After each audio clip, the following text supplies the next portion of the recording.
Good morning. Happy Friday. Don Mitch, I say you're the first one here today. God bless you, brother. Good to have you on here. And happy Friday.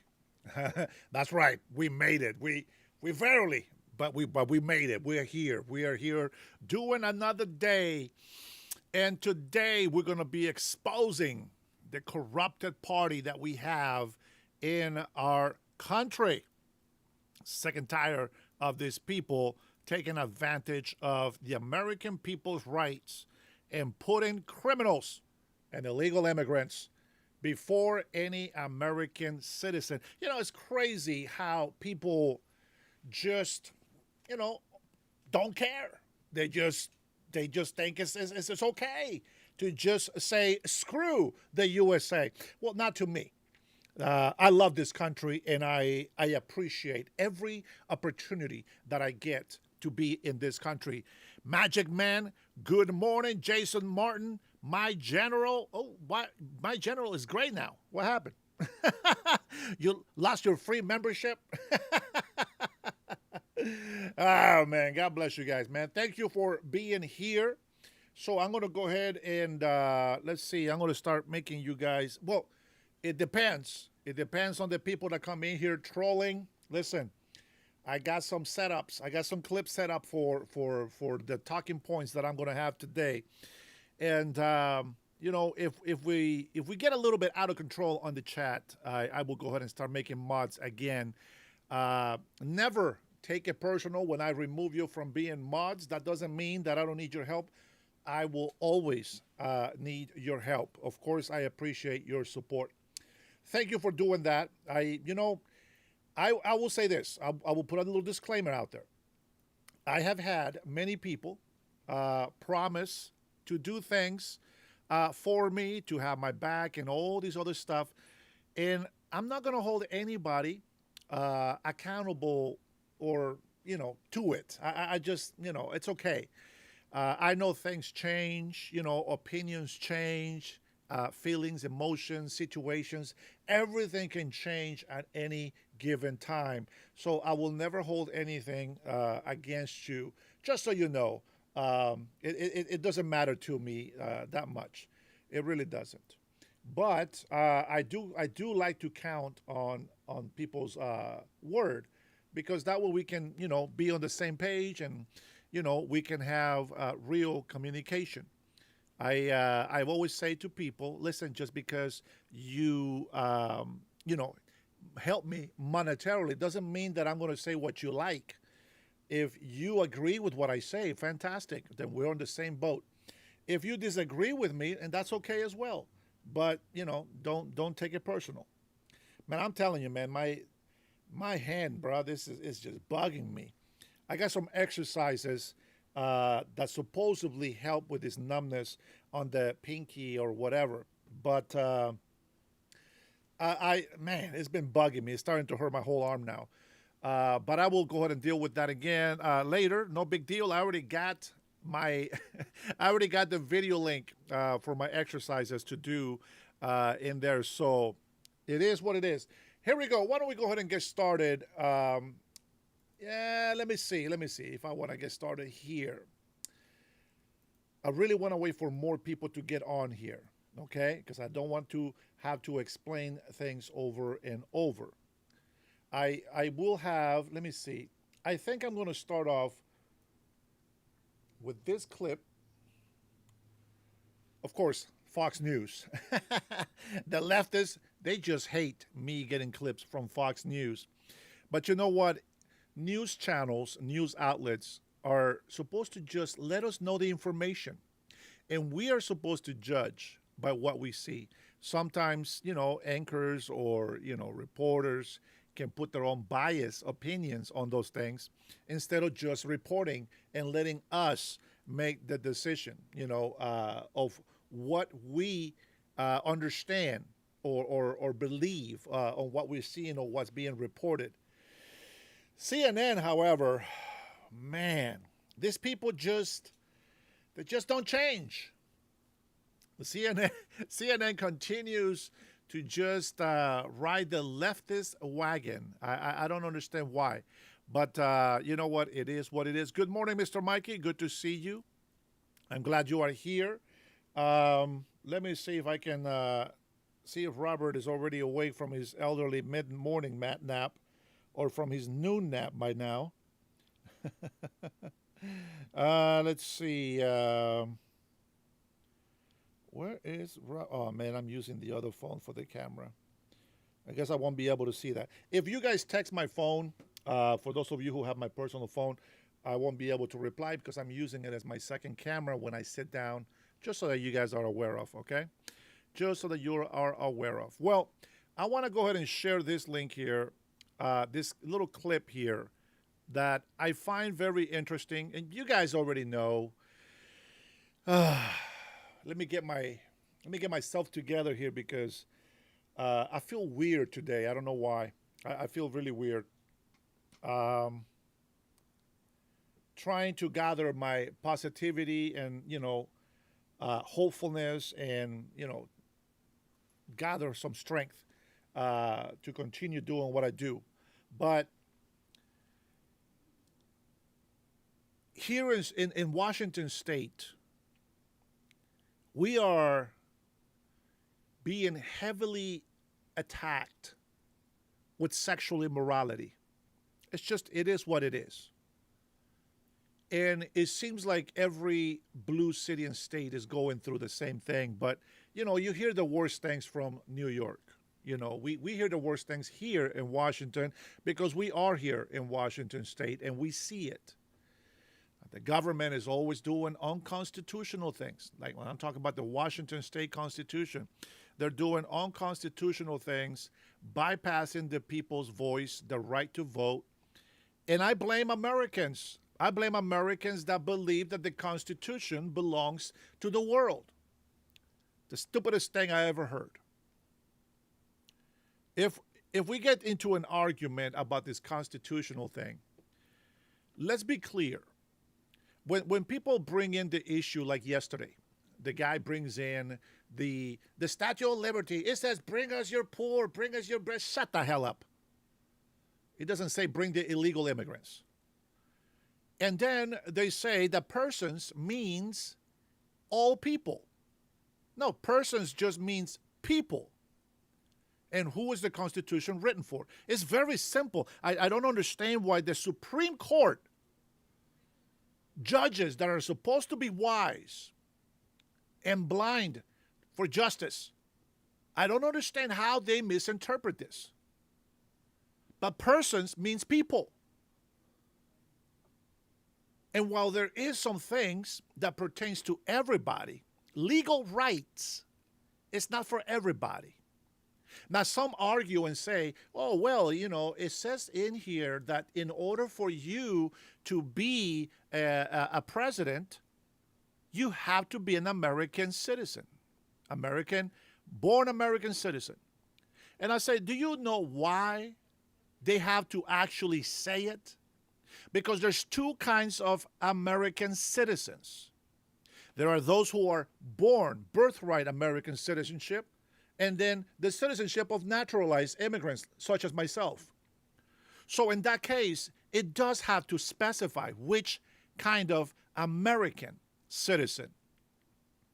But when it talks to persons, it's talking about naturalized or birthright citizens.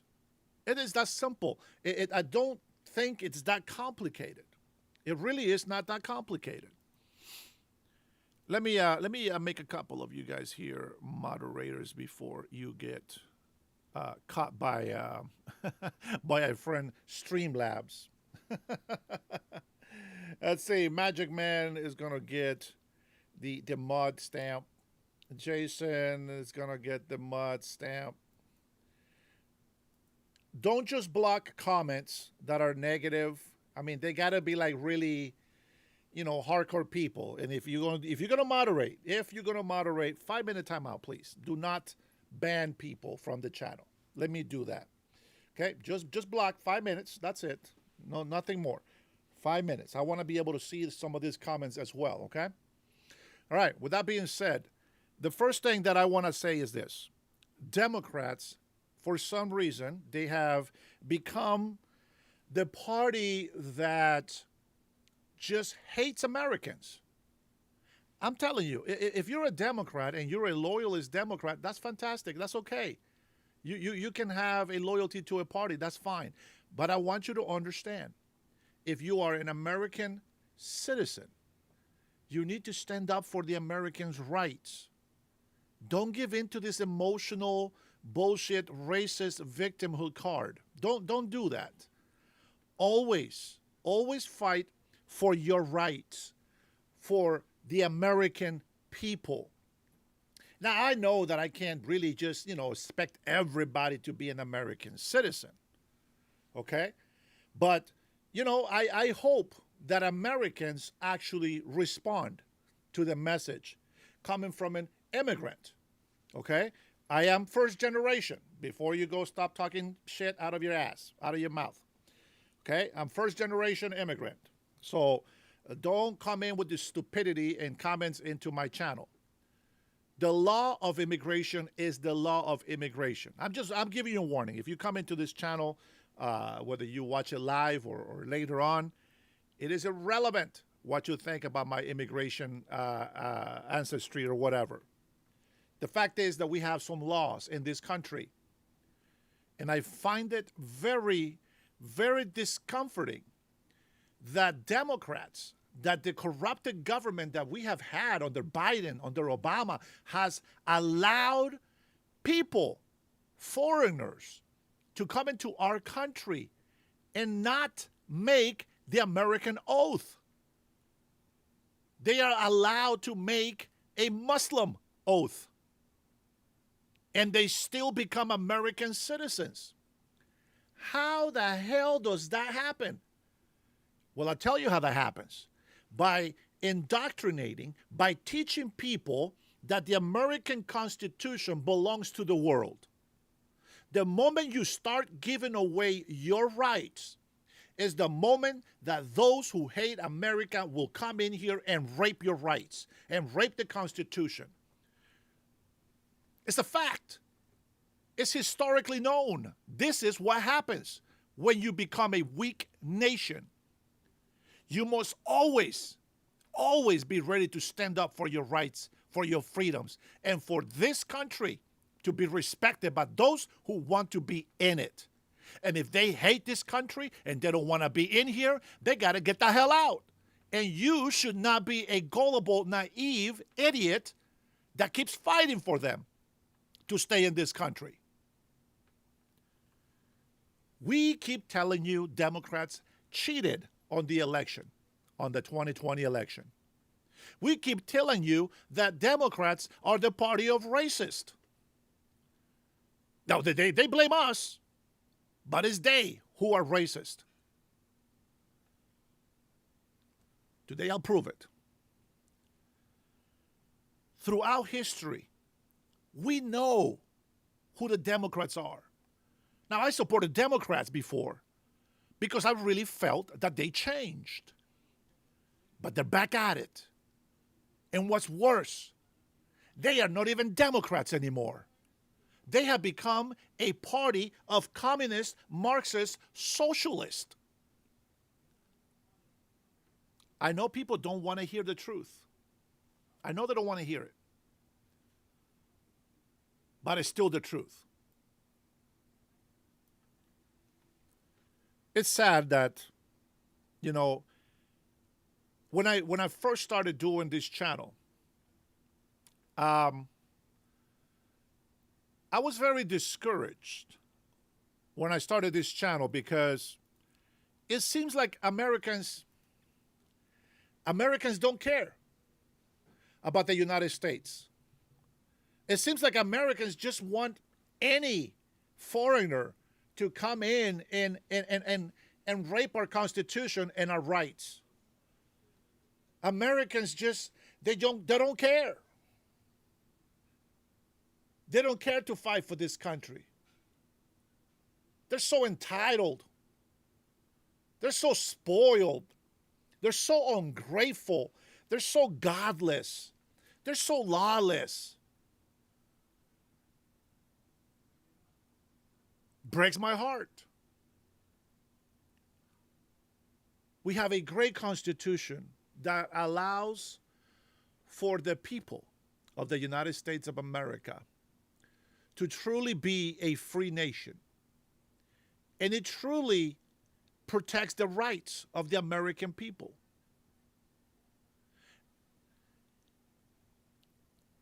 And it was so discouraging to see how many I believed were Americans. I don't know, maybe they're not.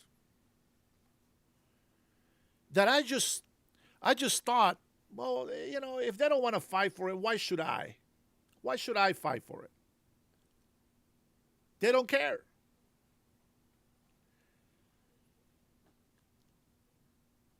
There are people that are born in this country from illegal immigrant parents. Those Americans don't give a shit about the United States of America. The Supreme Court has been giving the American rights to foreigners who invade our country and grant their children citizenship. How stupid is that? It is a matter of national security. A matter of national security. And Americans don't give a shit.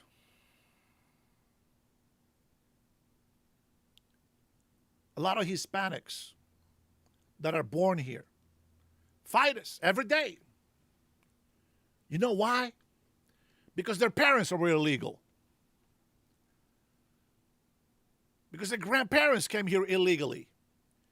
And so they believe that a broken system should continue to be abused. But I want to tell you something. Ever since I can remember, we were always taught you don't break into your neighbor's yard and you don't come to the United States of America illegally. We've always had this respect. Now, I've had family members that have come here illegally. I don't support it. I'm against it. And I speak against it. But if they were to get deported, that was on them. And I would shed no tear. And no, that would not make me racist. Never once have I had to hide from the police. Never once have I had to hide from ICE agents. Never once did I have to fear for my life going through the border as I visited Tijuana when I lived in California. Never once was I afraid because I am legal in this country.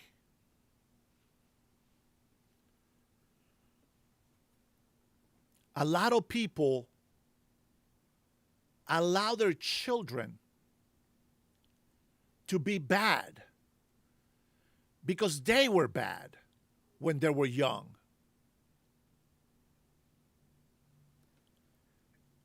And that's a problem. What are we supposed to do as parents if not to teach our children not to make the same mistakes that we make? Our mistakes are not there to excuse our children for their mistakes. As a matter of fact, if you allow your children to make the same mistakes as you did, you failed as a parent. You failed. Every single one of you have failed your children if you allow them to do the stupid things that you did. Now it's different if you gave them the advice and say, hey, this has consequences. This is bad.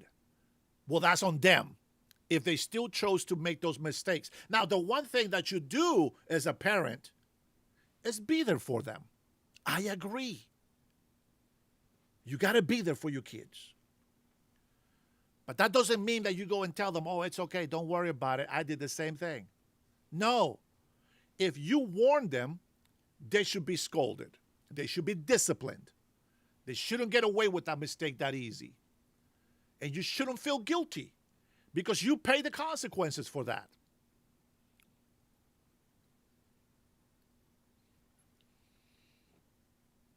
Democrats have turned their backs on the United States of America, and that's a fact. It is crazy. I never thought that I would ever live in a time where Americans became so stupid as to give their country away. Freely give their country away.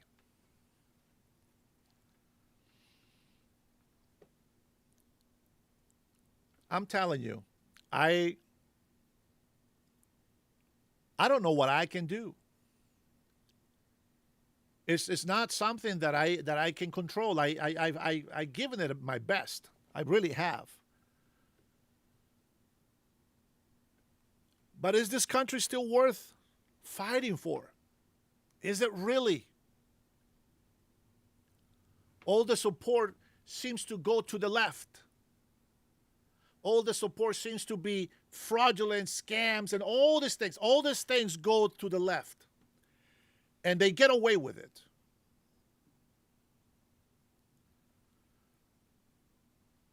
They call us racist. They call us bigots, fascists. They call us all these names. I find it interesting. Calling me a racist. That's funny. They say that we cheat, and yet they cheat. They say that Republicans, conservatives, that we are the racist party, but they're the racist party.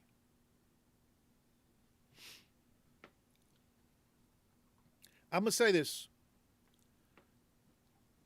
I really thank you, my members, especially my members that are very faithful with me.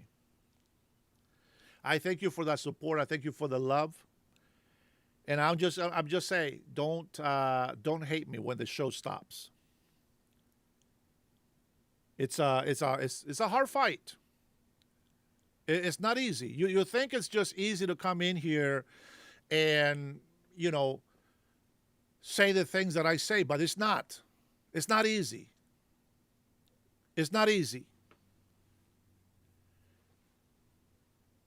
You're not sitting there every day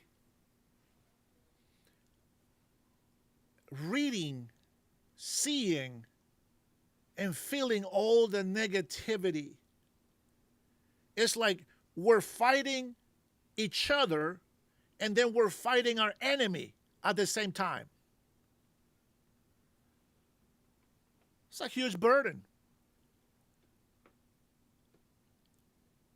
And, if I try to defend my black people, my black community and my Hispanic community, and I try to fight for Americans to love this country, it seems like it's just not worth it. I mean, I don't know if it's okay for me to, express myself that way with you. Maybe I will continue to do some sort of YouTubing, but to be in the political realm,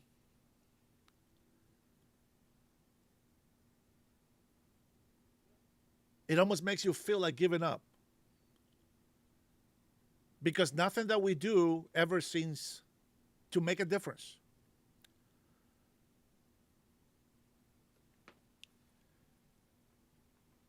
Why don't we go ahead and with whatever people we have, let's get into the show for today.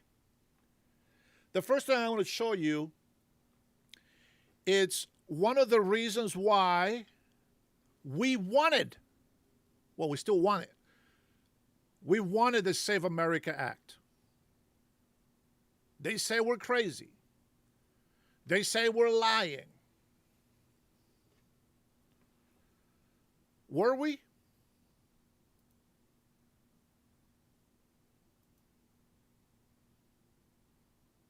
Well, let's check it out. Multiple vote by mail ballots were found burned inside a ballot box in Los Angeles just 2 days before the California primaries. Election officials discovered the damaged ballots and they filed a report with the police department. They say a separate voting center was also vandalized. Investigators are looking into both incidents and are working to identify any voters who have been affected. Multiple vote by. There's one thing. Might not be a big deal for anybody, but there's one little piece of information that you shouldn't overlook. Because that little piece of information right there, when we knew that the 2020 election was stolen, there was cars, there was vans full of ballots that nobody knows what they were. Hundreds of thousands of invalid ballots, but nobody cares. Some illegal immigrants got caught voting in our elections, but nobody cares. Hundreds of thousands of people that were dead voted on elections. Nobody cares. The Democrat deep state is so rooted in evil. It's dark, man. Somebody said it. It's not Democrats against Republicans. It's good versus evil. If you're a Democrat and you're a Christian man, you shouldn't vote for any Democrats right now. They are all anti-God. They're godless and lawless.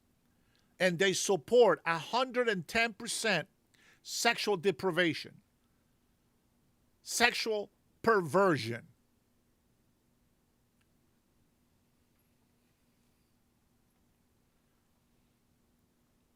I want to tell you what I expect from my representatives.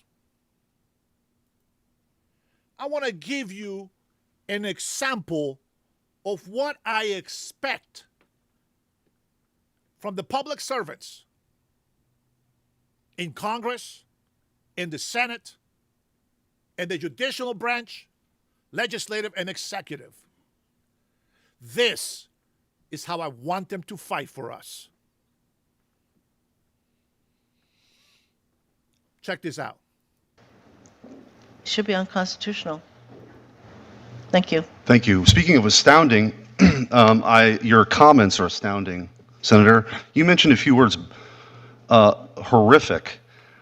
I think to the American taxpayer that's been ripped off by people who came to this country, to rip them off, that's horrific. You talk about bizarre. No, it's my time now. It's my time. You went over time. It's my time.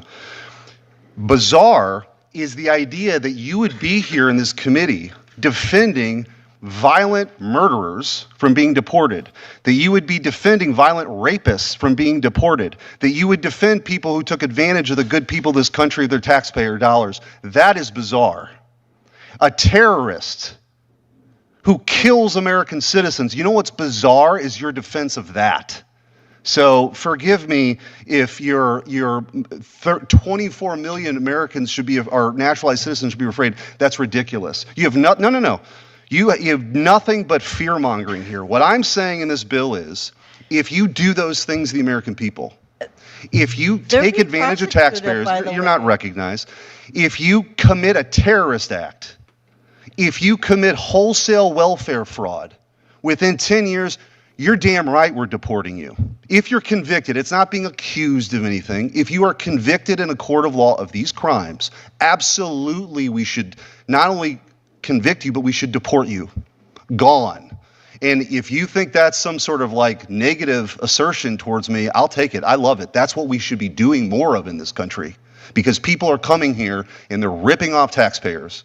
And I, for one, don't want to see it anymore. And if you want to have that debate in public, we can do it, but that's what this hearing is about, to examine the Scam Act. So I'd just like to expose a few of your lies in your most recent dissertation on the dais here. So, Mr. Cuccinelli, I want to ask you, federal naturalization law requires prospective citizens to show good moral character, attachment to the Constitution, and a disposition towards the good order and happiness of the United States, correct?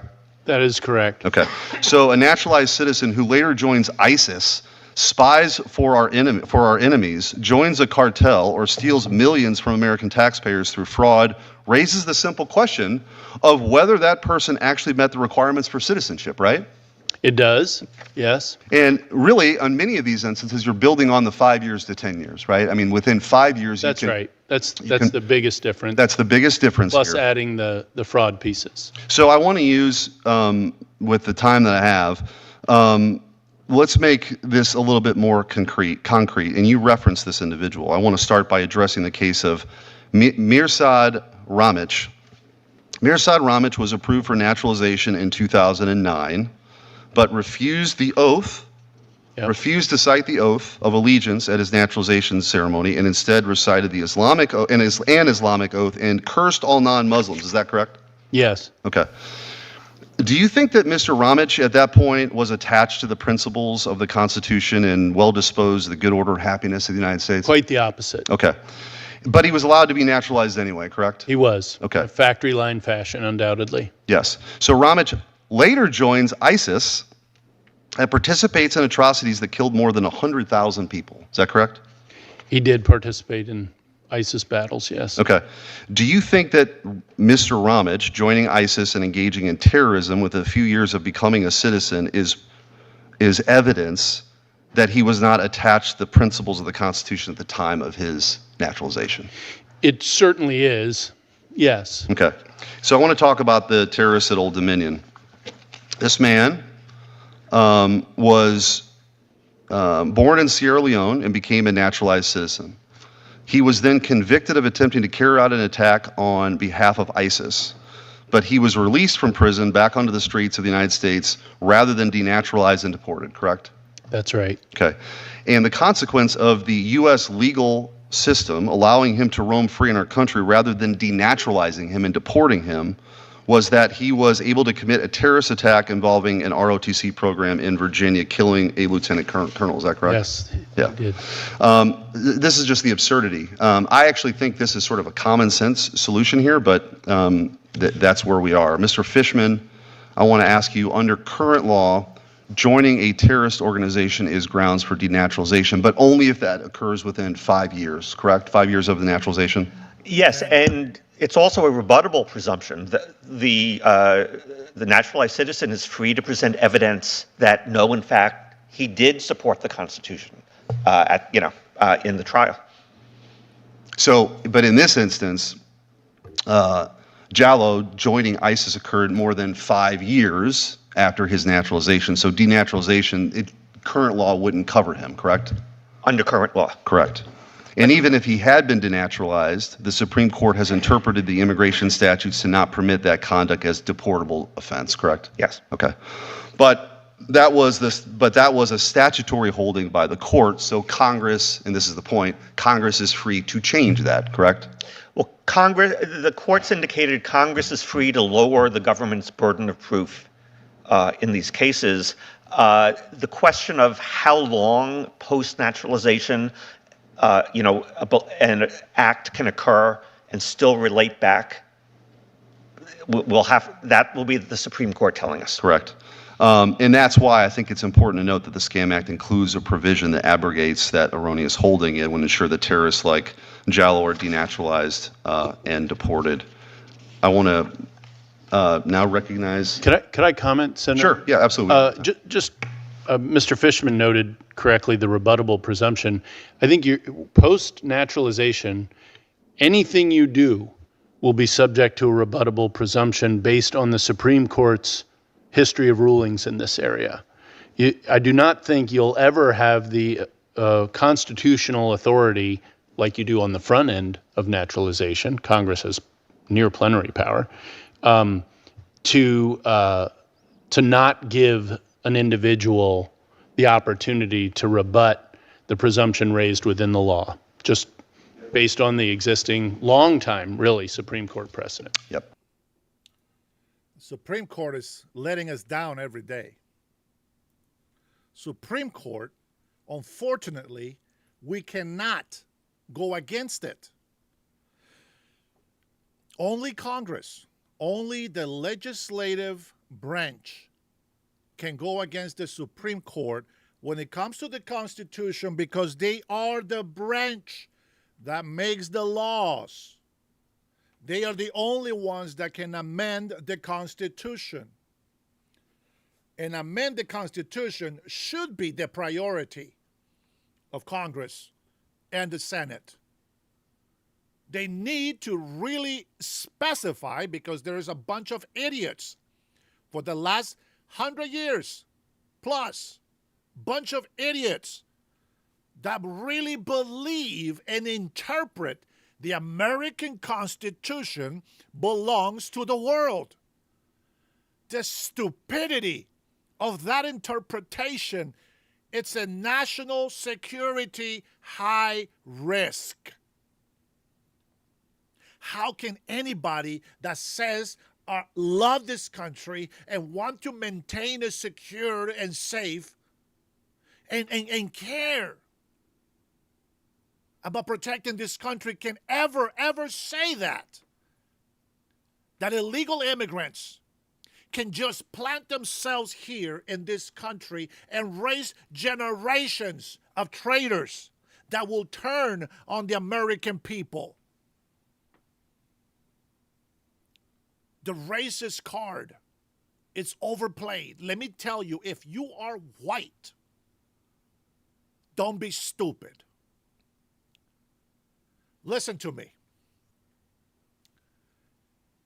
I know white people, there's some incidents. Every ethnicity has them. Every culture has good and bad people. But let me tell you something.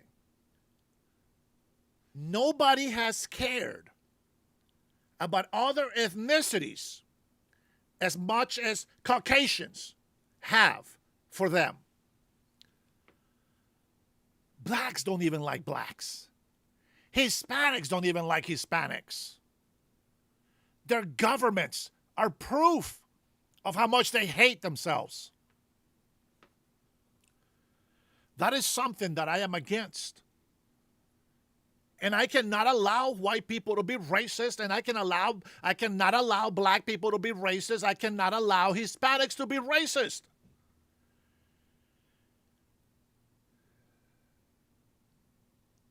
I am going to fight for the people that need help.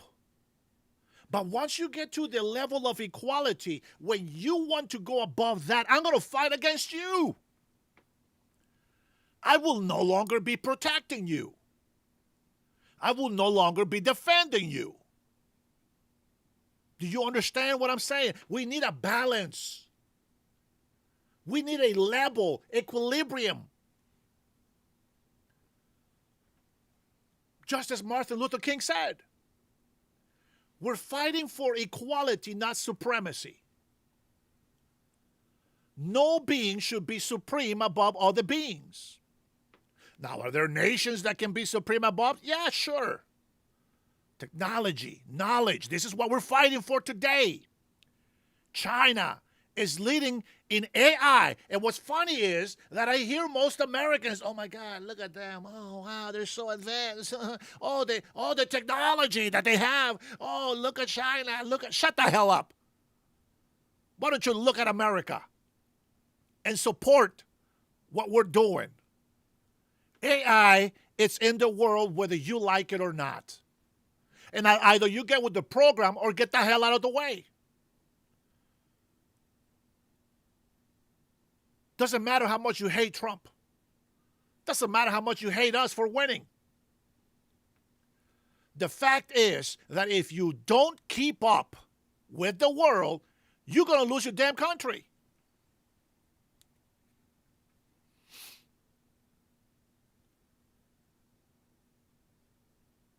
if you don't fight to protect your Constitution of the United States of America, nothing matters. Nothing matters. Do you understand?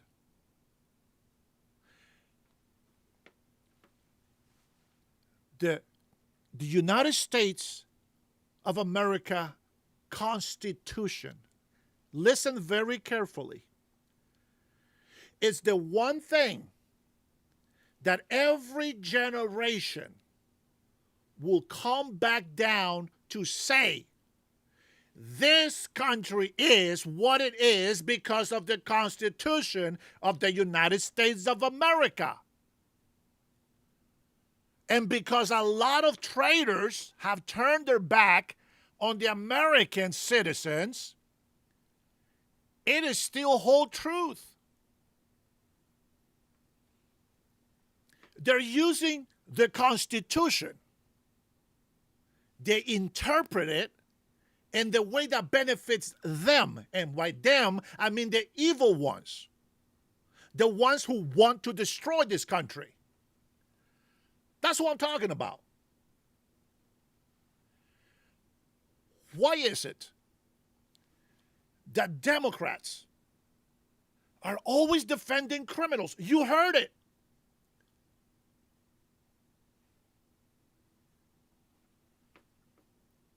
Hiroshi, this lady's crazy. She's a damn communist. She don't give a shit about America. How can we allow them to stay in office? How do you fight for people that don't love you? How do you protect criminals? I just don't understand. Our enemies have figured out what our weakness is. You ever watch Superman? First movie I watched, 1980, Superman. What is Superman's weakness? Somebody put it in the chat. Let me see if you guys know history in movies. What is Superman's weakness? True weakness.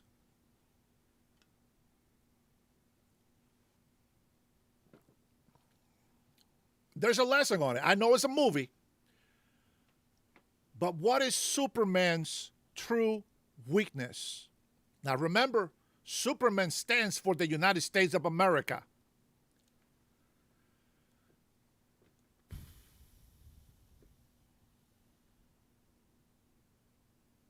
Nope. Mr. Mikey, very close, but nope. What is Superman's true weakness? Because it is the same weakness for the United States of America. You'll get there.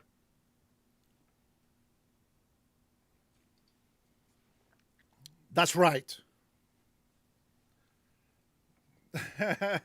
You guys are still thinking too much sci-fi. That's right, James. Superman was fighting 3 villains. He was kicking their ass. He was kicking their ass. And all of a sudden, they looked down and they noticed that whenever humans were in danger, Superman would stop fighting them. It's a weird analogy that I'm giving you today. But I'm going to tell you this. The United States of America, everything that was made for the Superman movie and any American hero, it's always the rights of the people. The freedoms is what makes us strong. See, a lot of nations, their soldiers, they go and fight with no purpose. They have no purpose besides their pride, which is a sin. But Americans, the reason why Americans have been successful is because they have the American dream. They truly fight for the freedom of the people. They truly do. They have a purpose. That is something that our enemies have been learning. The American fighting spirit. And it doesn't matter what ethnicity. It is the Constitution, which was founded under God. It is the inspiration for goodness in this country and the world. It is because of God that good exists. Evil has been fighting to destroy that good. So our enemies have learned throughout history that it doesn't matter how many Americans they kill, they can destroy us. And we somehow become victorious. I know God is behind us. I know God strengthens the American soldiers. But is the purpose for good in this country that has made us the Superman in the world, the super nation in the world, and that super nation has a weakness that our enemies have learned to use against us. They have learned that our core values come from our Constitution of the United States of America. So they attack it.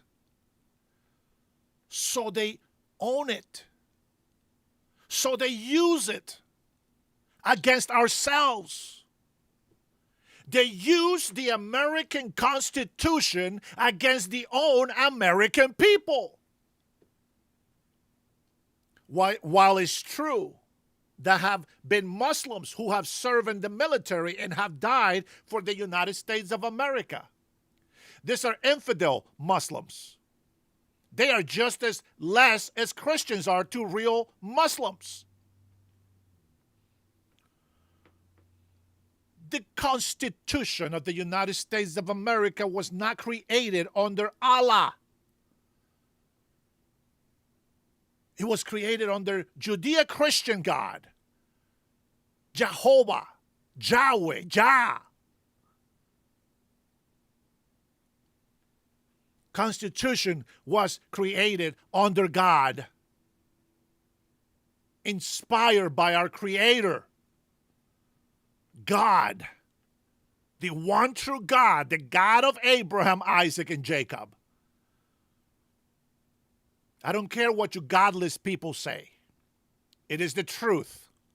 It is the only way to have a moral compass.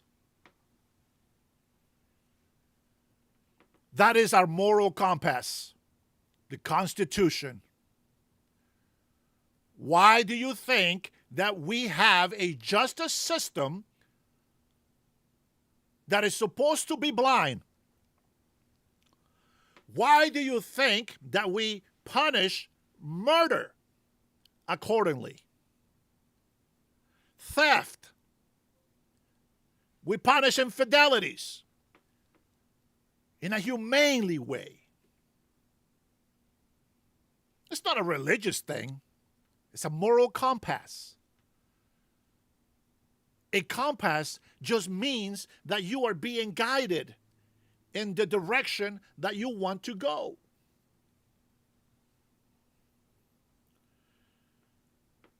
Our coin says, "In God we trust." Barack Obama, a supposedly Christian, which he's not. I don't believe it for 1 second. He is a Muslim. 100% he's a Muslim. Biden removed the 10 Commandments from the Supreme Court. You remember that? He's been removing prayer from school.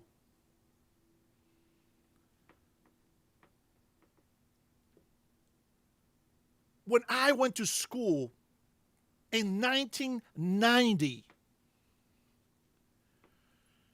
I remember a Christian flag in the classroom. I remember the American flag in the classroom. And I remember a state flag of Washington State. We pledge allegiance to the United States of America.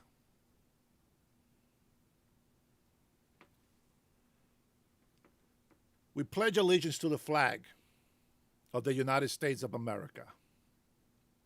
We didn't pledge allegiance to the Christian flag, but we did honor our pledge allegiance to the flag. We are living in a time where it's always good versus evil.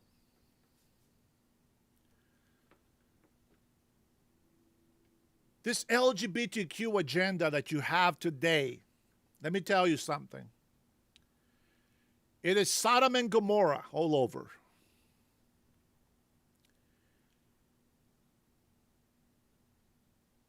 And I'll be honest with you. I know that I want to run for governor, and I got to wait a couple years. But honestly, oh man, I don't think I can do it. There is a reality that we live in today. Who knows? Maybe AI will change that for me. But there is a reality that it takes money to make the world go round.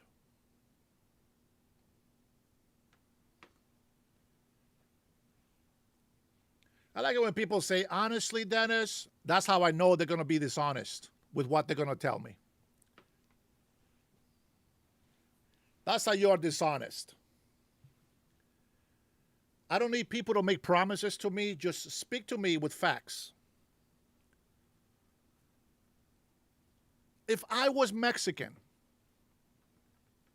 I would fight for Mexicans. I would fight for the Constitution of the United States of Mexico. If I was living in Honduras, I would be fighting for the Honduran people and for the Constitution of Honduras. So why is it different that I am in the United States of America and I am fighting for the Constitution of the United States of America, which belongs to American citizens? It doesn't belong to Mexicans, doesn't belong to Hondurans, Guatemalans, Salvadorians, Nicaraguans. It doesn't belong to none of those countries. It belongs to the United States of America.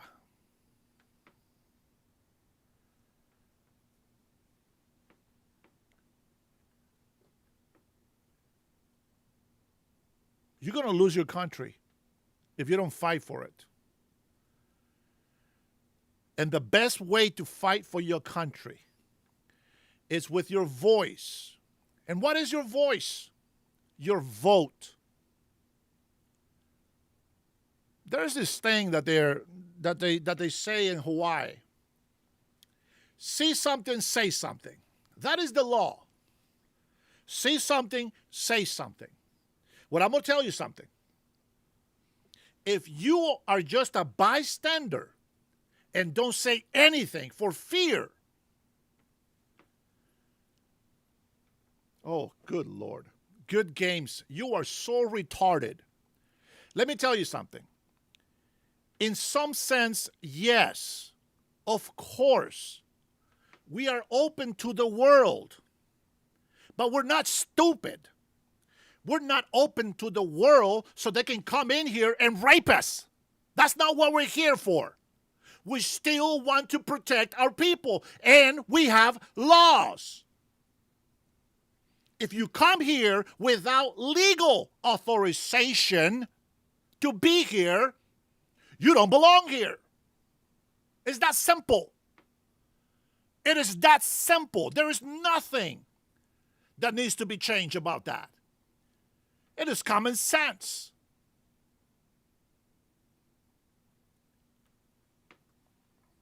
We want migrants. Of course we do. But there is a system. There is a population control that we need to keep. And we're not going to punish Americans for that. So if we need people, we're going to vet more people to come in here and stay with us. Not the other way around. Not the other way around. Just because you broke into this country does not give you legal rights. Period. The Democratic Party has been violating, raping the Constitution, not just of the United States of America, but the states' constitutions, such as Washington State. Democrats think that when people disagree with their taxes, their tyrannical government that they run punishes them if they dare leave for the pursuit of happiness? Tell me you're not stupid to not see that. You got to be able to see it. How can you not see it? That is a tyrannical government.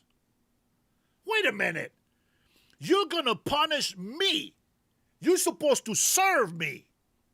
You serve the people. I am the people, not you illegal immigrants. I'm an American citizen. You work for me. So when you are incompetent and you tax the shit out of me, I'm supposed to just take it quietly? That is what I'm talking about. That is a violation of our constitutional rights, if there is any. And the Democrats punish you, the American people, if you don't do as they say. Huh. Fantastic.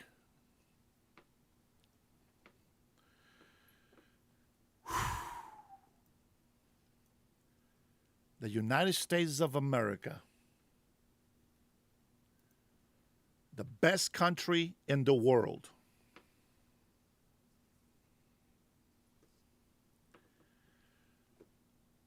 they're trying to pass a new law here in Washington State as well as California. They are trying to punish those businesses that leave because of their taxes. You know what they say now? This is the new tactic. See, the American people are not stupid. And while we cannot really retaliate because we're nobody, they don't work for us, we're their sheep. We are just their peasants. See, they try to lie to us and say President Trump wants to be king. But what kind of an idiotic king wants to do tax cuts? What kind of a stupid king protects the borders? But the tyrannical king only cares about the taxes that they can collect from the peasants. Thus, the Democrats support illegal immigration. They get paid per head. They tricked you into believing that Trump wants to be a king. And yet, Trump is the only one acting like a servant of the American people.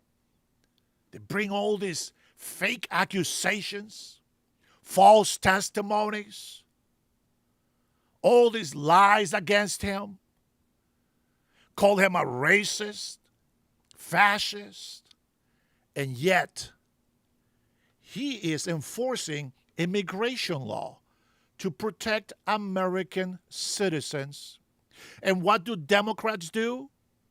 They go and fight for Abrego Garcia, a gangbanger from El Salvador, a citizen of El Salvador.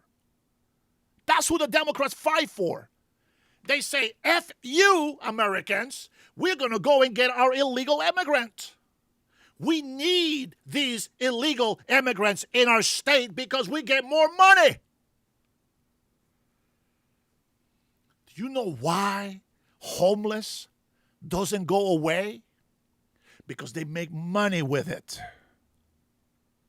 $400,000 is the salary for the President of the United States of America. And yet Democrats managed to give a manager of a facility to protect homeless $400,000 a year.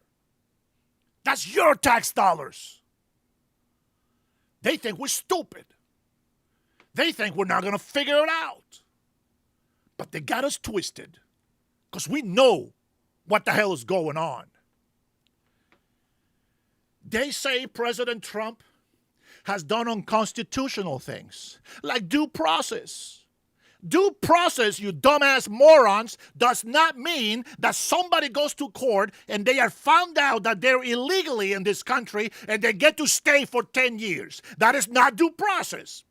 Due process means that you get a hearing date in court. You get representation if you want. You have the right to remain silent or cooperate. But if you are illegal, you don't get to stay here for another 30 years. You ass gotta go. That's your due process. The only extension to the due process that you get is if you actually commit an actual felony criminal act, such as theft, murder. Then you get a trial, and if you are convicted, you do your jail time, and then you get freed, and then you get deported. If you are found not guilty, your ass gets deported immediately. That's how that works. Thank you, Cutting Edge. Good morning, brother. Well, good afternoon. If every leftist thinks he lied, please remember the State of the Union. Yeah, now. We got proof. Let me read an article for you. Now, I'm going to put it here in front of me so I can read it easier. How many of you have heard How many of you have heard about the Alliance Defending Freedom? Well, they wrote an article about the SPLC. Here's what it says. Here's some key takeaways that they give you on this article. Despite beginning with honorable intentions, the SPLC, which is the Southern Poverty Law Center, has become discredited and disgraced. By the way, these are Democrats. The organization's co-founder, Maury Dees, has similarly found himself mired in a scandal. The SPLC now finds itself accused of funding the very extremism it purports to fight. When a pair of attorneys named Morris Dees and Joe Levin founded the Southern Poverty Law Center over 50 years ago, they did so with the stated intention of ensuring equal rights for everyone in America, particularly racial minorities. Unfortunately, the fruit of the SPLC's work has shown something quite different. See, we're not stupid. We will dig and we will find the truth. As Vice President J.D. Vance is finding out, and Kash Patel, and everybody involved in these frauds and schemes and scams, we're finding that more and more Democrats have been covering money laundering schemes. For years, the SPLC has spent this time attacking political opponents, falsely accusing them of bigotry in an attempt to silence them. Well. The organization accuses those who do not subscribe to its views of engaging in hate. And it uses false accusations to demonize its opponents rather than engineering in civil discourse. And now, as a federal grand jury has indicted donations to the SPLC meant to combat hate groups like the KKK, may have ended up funding them instead. We know this happened already. The SPLC is a nonprofit legal organization based in Montgomery, Alabama. It was founded in 1971 by two lawyers, Morris Dees and Joe Levin. But in the decades that followed, the SPLC shifted from legal action to politicized fear-mongering. Well done, Democrats. Think we're stupid. They really think that we are stupid. Yes, that organization at the DOJ found they even paid to the KKK, not just the ones as spies, not really spies as they say. Right. Agree. Thank you, Cutting Edge. In the 1980s, the SPLC began focusing its attention on the Ku Klux Klan. Well. It created the Klan Watch project in 1981 to monitor the Ku Klux Klan activity across the country.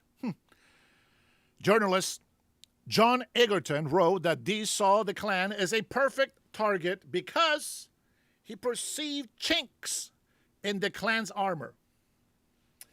Well, that sounds bad, but that's just, I have an accent. I apologize.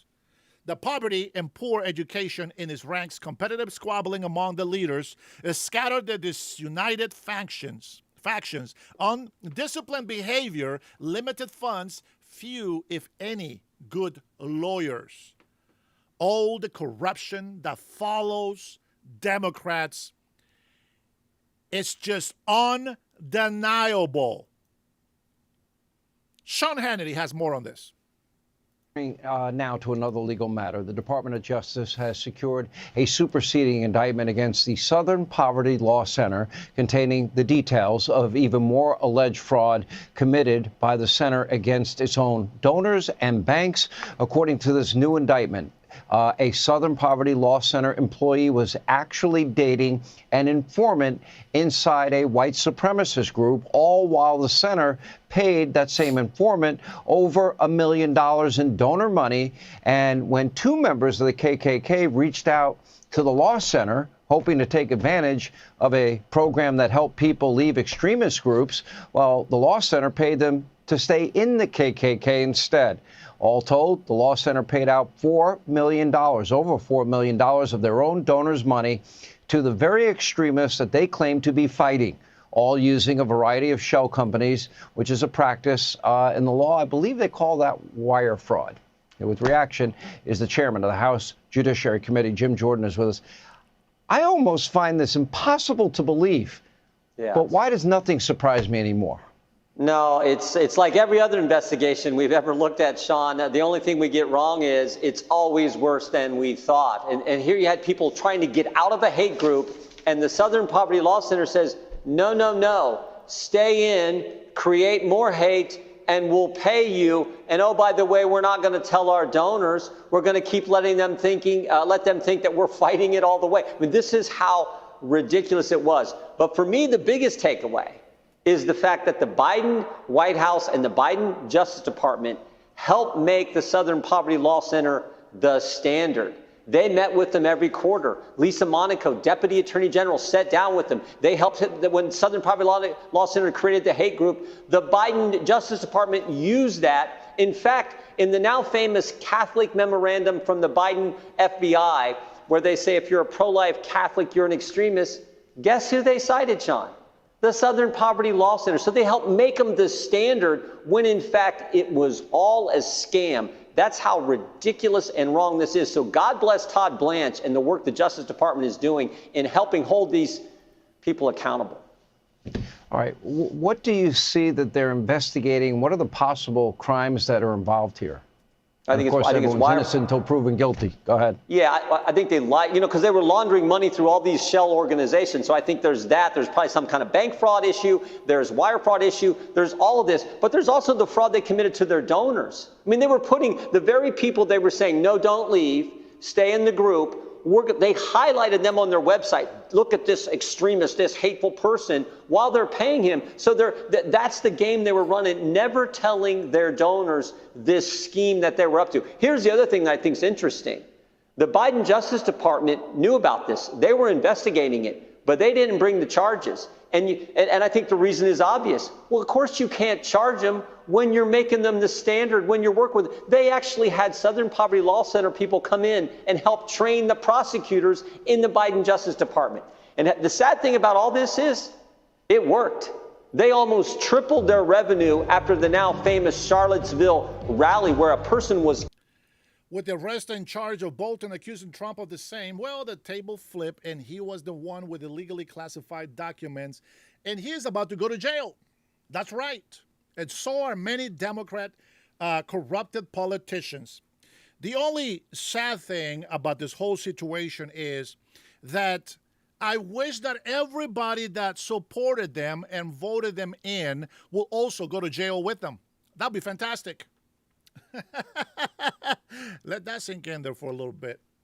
Killed, and one of the guys they were paying was promoting that rally, coordinating transportation. After that rally, they almost tripled their revenue. So it's great again that Todd Blanche and his team are indicting these folks and holding them accountable. You could you could write a novel, and I'm not sure people would believe it. But, yeah, we're going to watch this case closely. Their executive director will be in front of our committee next week. We're having a hearing next week where Mr. Fair, the executive director of the Southern Poverty Law Center, will be answering our questions in front of the Judiciary Committee. There you go. So we'll go ahead and have this next week. Of course you will play Fox, says the ignorant.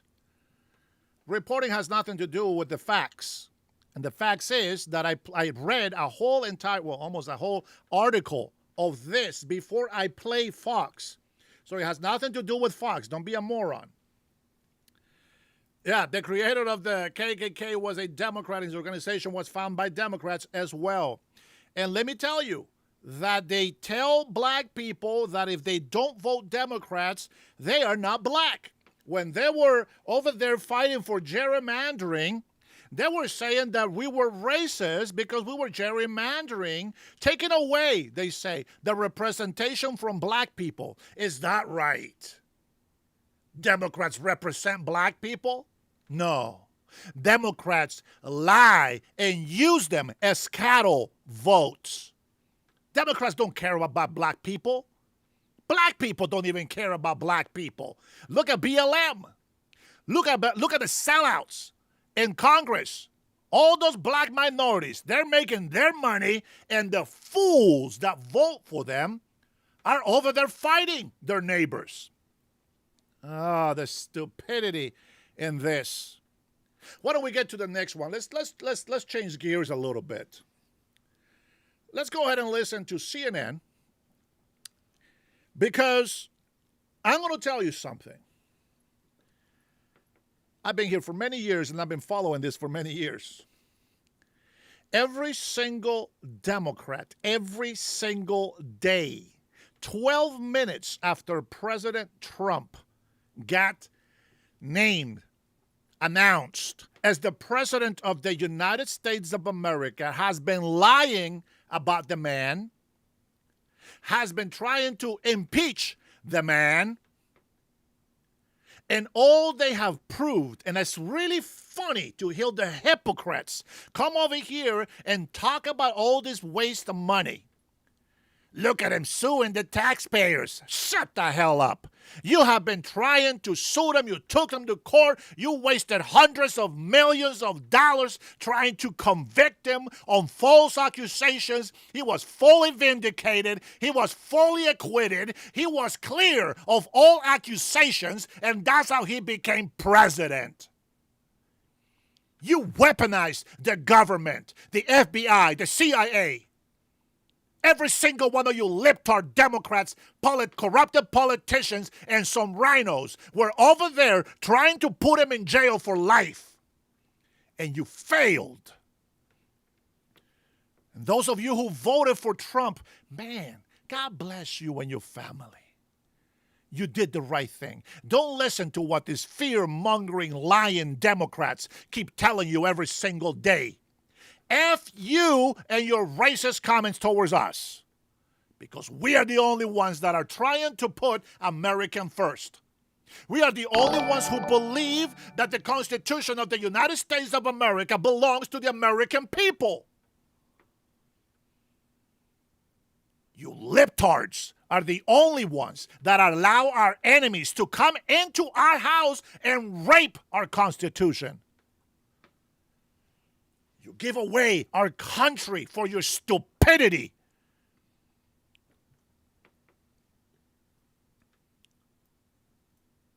Todd Blanche,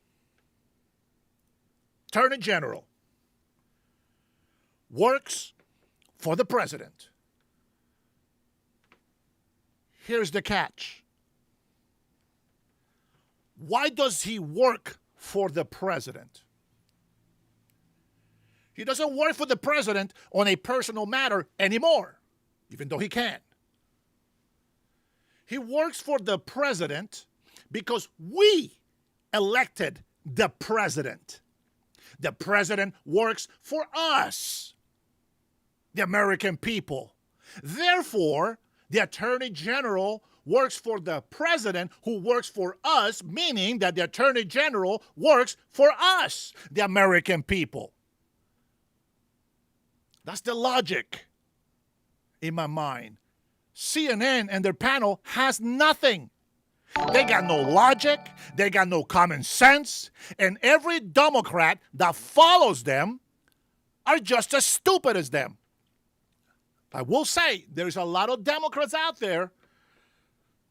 You guys have been lied. And I wish you will be on our side, because you are also Americans. I understand. I understand that you have compassion for people. So do we. But are you going to let your kids starve so mine can eat? No, you're not. And if you say yes, you're a liar. Because I will not let my kids go hungry so that you can eat. My children are my responsibility. As American citizens, your responsibility is the American people. How about the veterans? You see, socialist Democrats, they keep lying to us. They keep telling us the things that we want to hear, but they do the exact opposite. Free universal health care, they say. Bullshit. They will never be able to give that to the American people as long as they keep supporting illegal immigrants from all over the world. They bitch and complain about President Trump, Secretary Hegseth, fighting in Iran, fighting for our country, and yet they want us to give billions of dollars to the world just for the hell of it. Well, guess what? Unless we're getting something back in return, hell no. How about that? How about that? Only real Americans support Trump. It's a fact. The man is not perfect. Of course not. I'd be stupid if I told you that he was perfect.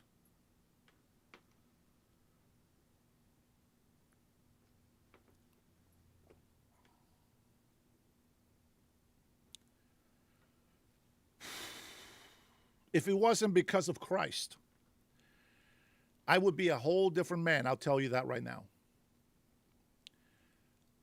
If it wasn't for God, if it wasn't for Jesus Christ, I would be acting like this lunatics on the left. And I would be pushing for CW2. I would be pushing to eradicate this cancer from within. You're lucky we're Christians. Make no mistake. Do not confuse our tolerance for weakness or cowardness. Don't get it twisted, homie. You poke the bear and see what happens. Here's CNN and their non-common sense having panel. Check this out.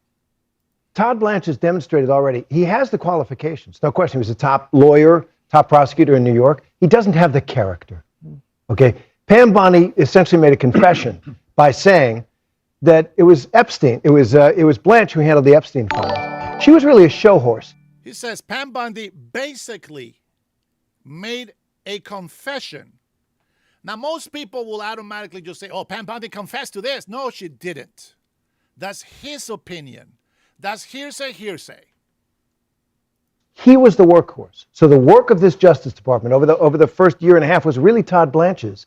And time again, when Donald Trump's personal interests are at stake, and they conflict with the nation's interest, like this slush fund, like the tax settlement with the Trump family and companies, he goes with his client, Donald Trump, rather than with the country. Well, let's not also forget the prosecutions that he has attempted to launch just in the last few months. I mean, Jim Comey over the Seychelles and so many other things. He was talking to Sean Hannity, the Fox host, on his podcast earlier this week.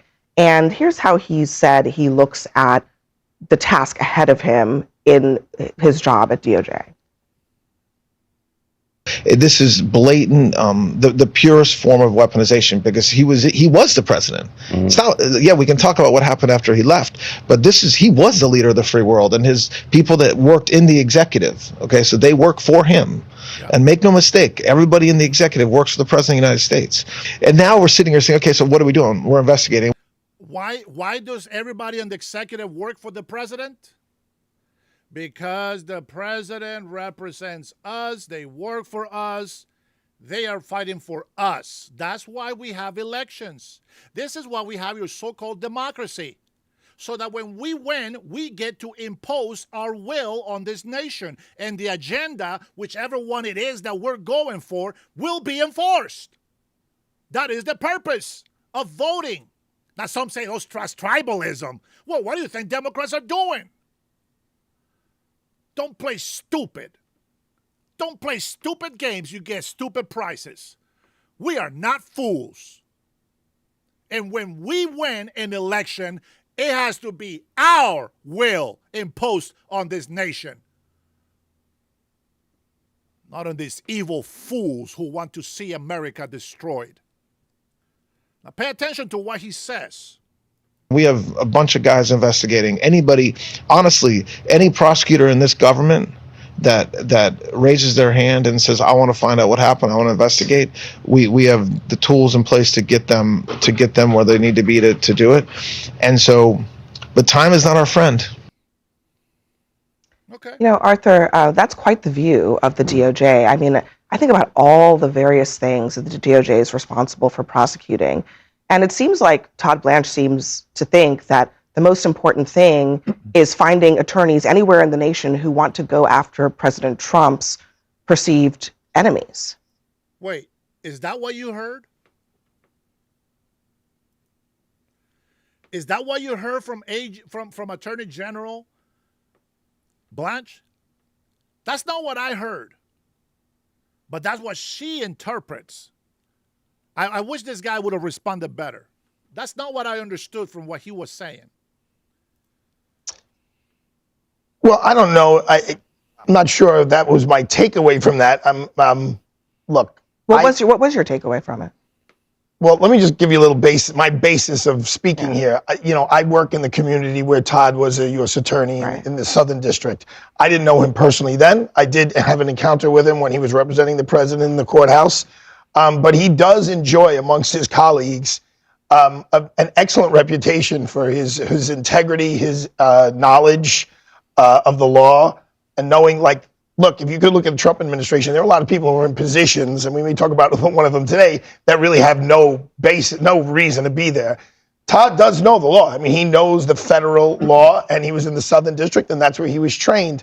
I think a lot of people in the legal community who have to deal with not the stories you cover, but the day in and day out cases that I deal with on a regular, but not the headline cases. Yeah. They're happy to have Todd Blanche there because he's level-headed, he's reasonable, and he was the DAG. The Deputy Attorney General really runs the office. Now, when people say about the Epstein files, he was covering up for Trump.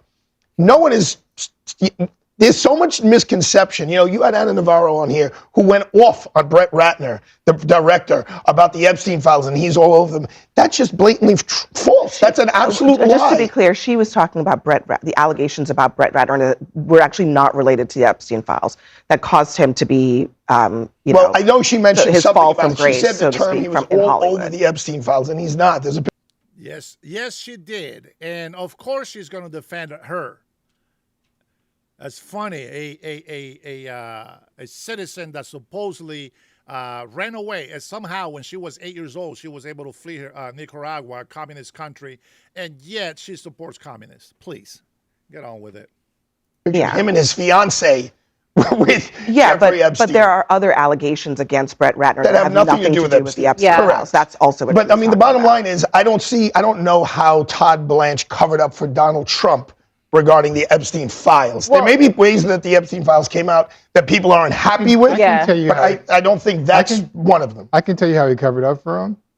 Todd Blanche went down to Florida and met with Ghislaine Maxwell. My client. Ghislaine Maxwell, my client. Met with her in prison, and then mysteriously she ends up in a lower security prison in Texas. But that does not. But you said at the time, Arthur, that you thought that was based.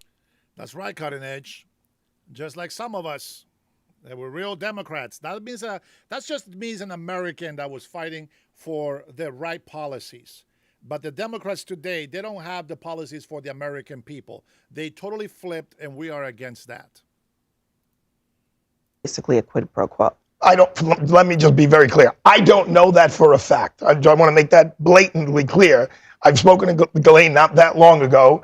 First of all, people get moved within the system all the time. They just moved Keith Raniere, who's doing 120 years to a less But you basically said, I mean, let's I believe you.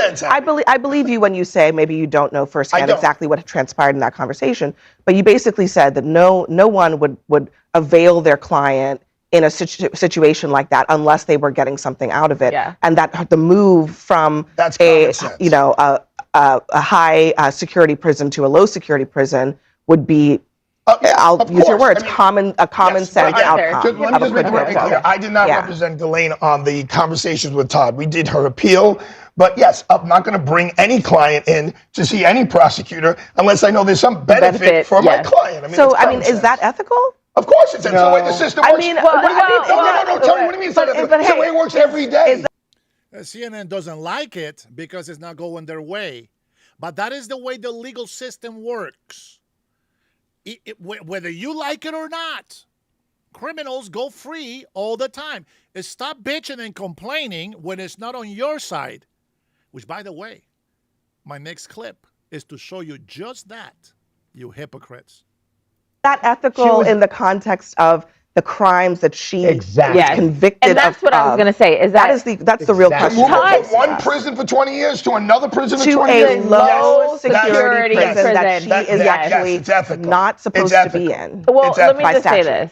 Yeah. Todd Blanche probably does know the law really well, but his application of the law is, I think, what is in question right now. And we all know there are different types of lawyers out here, just like there are different types of salespeople out there. Some sell snake oil, and some sell actually real goods that are going to be help. Like coconut oil. Coconut oil. Right? Coconut. We were talking about. Yeah, coconut oil. Very funny, Arthur.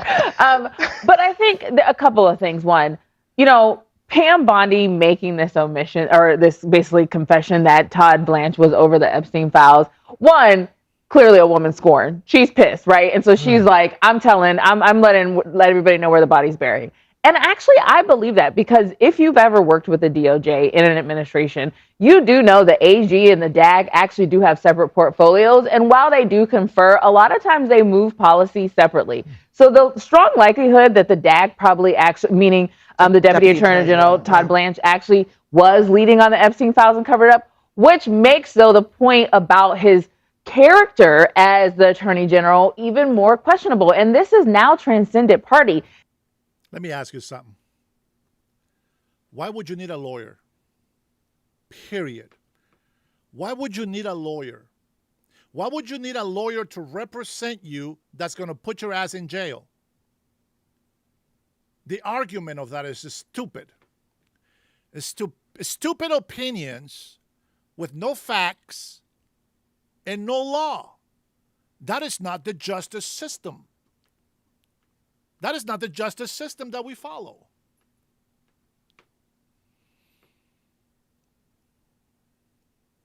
Plant Man, I don't know what the hell you're talking about, but don't put lies on my channel. There you go. That's why you got blocked.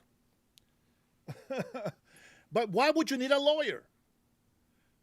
It is a stupid argument to say, oh, Attorney General, Todd Blanche, oh, he works for Trump. Yes, in a way he does, because he works for us. Why would you want an Attorney General that is going to destroy our agenda? The American people voted for the agenda that Trump was bringing. They keep bringing the argument. He said no new wars. Shut the hell up. What do you think kind of message is given to our enemies? To say we want no new wars. We can never say that. We can say it in a manner that we don't want him, but we will go to war if necessary. And that's a big difference. But if you tell your enemies we don't want war, they're going to abuse us and use that as a weakness against us. And that's what they're doing.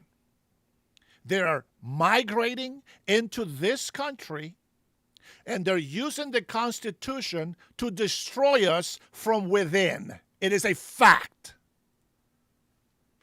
You have people who are in MAGA, you have people who are Democrats, you have independents who are really concerned at the handling, not just at the Trump administration, but many of his administrations handling of the Epstein files. But because Trump ran on this as being so transparent, and there is now a law that is passed about transparency, and they still aren't being completely transparent.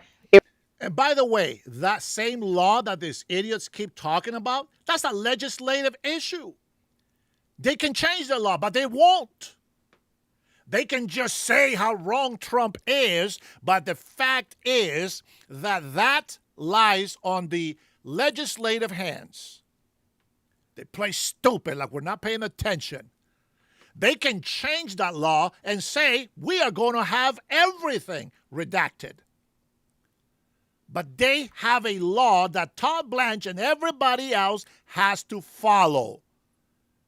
Todd Blanche told them on the hearing, change it. Change it if you want to see that. You know what they said? Nothing. They went to another subject, of course. Pay attention, man. You got to listen to those hearings. As punishing as it is, the stupid arguments that these people make, oh my God, it drives me crazy. But you have to listen, man, so that you can understand who's lying to you and who's not. Raises questions. On top of Todd Blanche in every act while he was acting, doing as many things possible to accommodate Donald Trump's promises of retribution, especially with the backdrop of Pam Bondi getting fired because Donald Trump didn't think she did it well enough. So when that fact pattern happens, that part is going to be a problem for him on Capitol Hill. John Cornyn says being Attorney General is probably one of the hardest jobs in the cabinet because you're working for the president, but you're also supposed to be tell the president no. Yes. As the lead lawyer for the country, I'm going to. Okay. Let me tell you something. The Attorney General is not there to tell President Trump no. That's not how it works.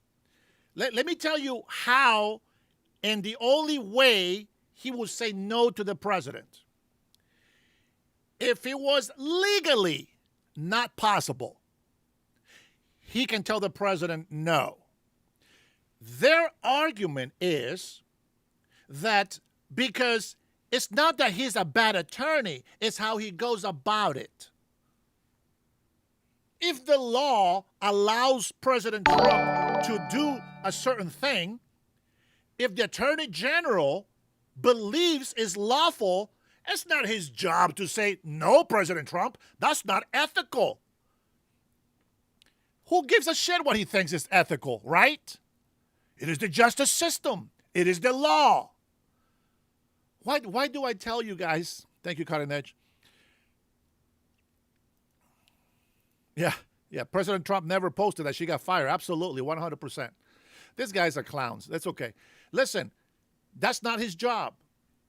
The only time that he's going to tell President Trump no is when something cannot be done legally. Other than that, he's not there to tell him no. President Trump is there to run an agenda and say, I want to do this. Well, I don't like it. I disagree with it. But legally, yeah, you can. That's it. That's it. Nothing else. What they want is for the Attorney General to say no to the president because he doesn't like something. Todd Blanche was saying at the hearing over and over and over when they asked him, if they told you to do this, would you do it? I would follow the law. If it is lawful, I will always follow the law. If you were told this, this, and that, if that's the law, I will follow the law. If it was unlawful, of course he would say no. But that's the way these people in Congress, in the legislative, the Senate, legislative branch, it's one of those things to where you gotta be really careful who you are putting in office as a representative. Washington State is screwed to the core. I don't know if we can save it. Maybe, if it's God's will. But it's screwed, rotten to the core because people keep voting for socialist, Marxist, communist Democrats. You know how many old people I saw in protest, afraid that Trump was going to take away their Social Security? Oh, that pissed me off so bad. I said, who told you that President Trump is taking away your Social Security? That's what they tell us. That's why we're protesting. Son of a bitch. That pisses me off to have people lie. I sat there and I told these people, I said, listen, that is not true. He's not taking away your Social Security. What he is doing is he is not going to tax your Social Security money. Instead, you can have a $6,000 deduction. If it's you and the husband and make a less than $120,000, you can have a $12,000 tax deduction. That's what Trump is doing. And these old folks on the street protesting no kings.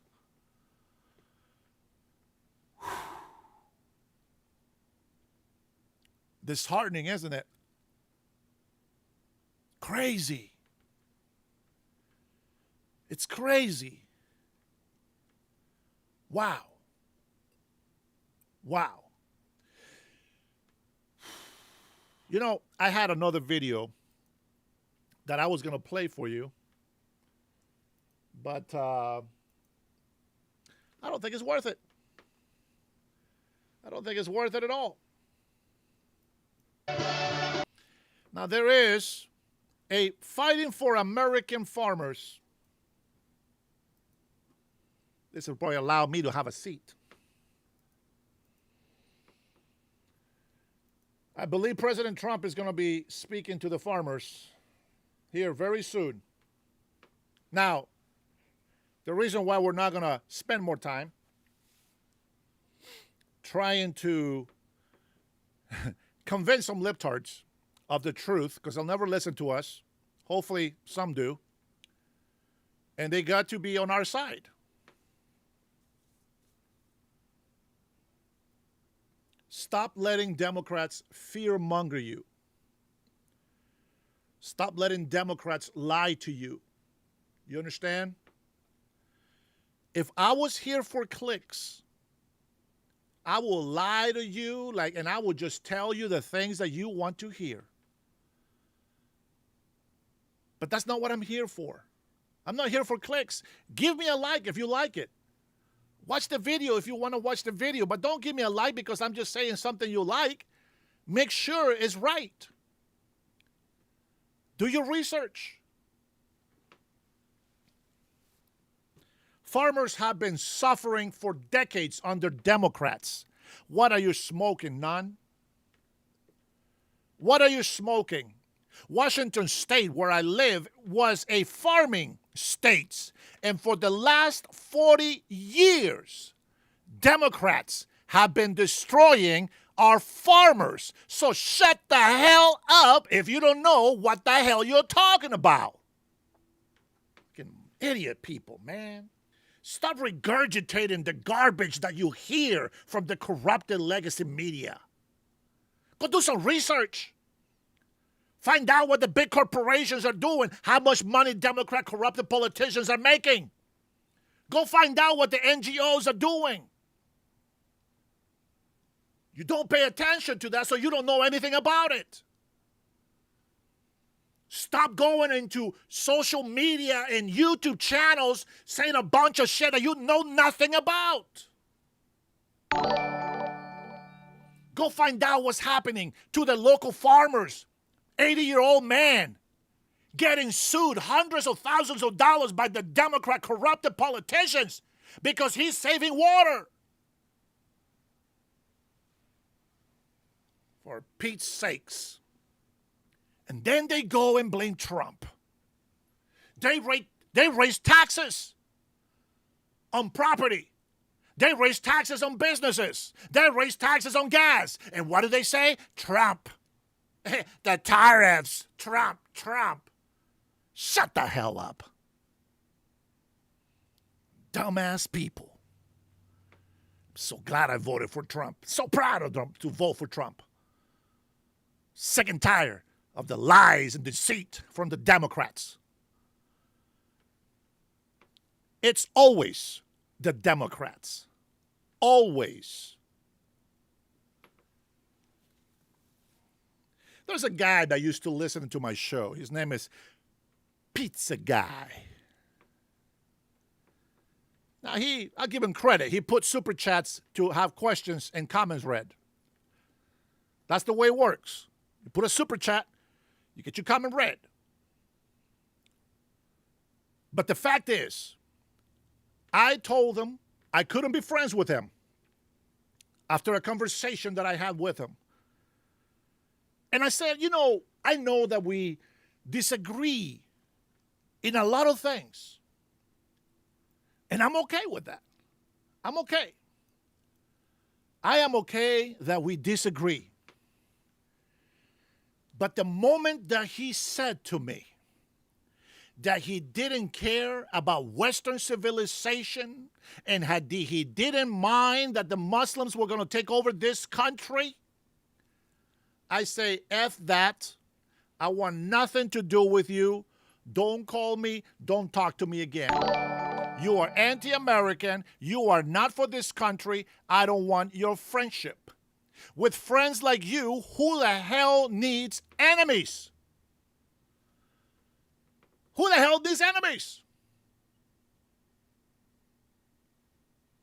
That stupidity of people. I believe in loving my neighbor. Your neighbor is the person next to you. But as a person that loves first, before you go and preach love, find out what love is. Now, if you haven't been watching my live today, shut the hell up with your dumbass opinions right now and just rewind it so that you can see the facts that I laid out for you. Don't come over here demanding too much attention. You haven't paid for it. That's right.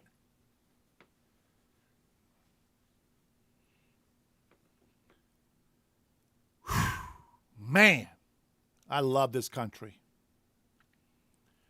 I love this country, and I hope that one day,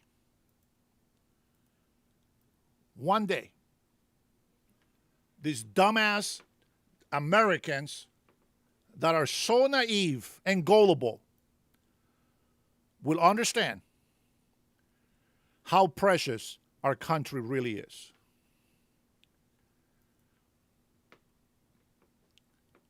You know,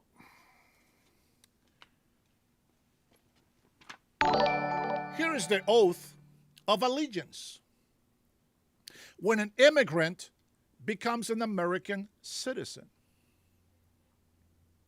these foreigners, Muslims that come to this country, they don't believe this. They don't recite it. They recite their own Muslim creed. This is what the oath of allegiance to the United States means. It's almost military-like.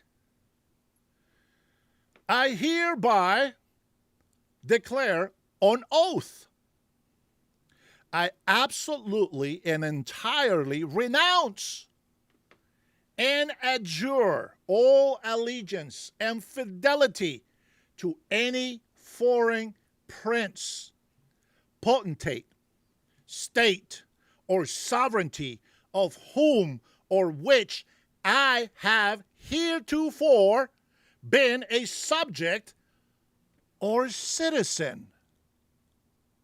Let that sink in. Let that sink in.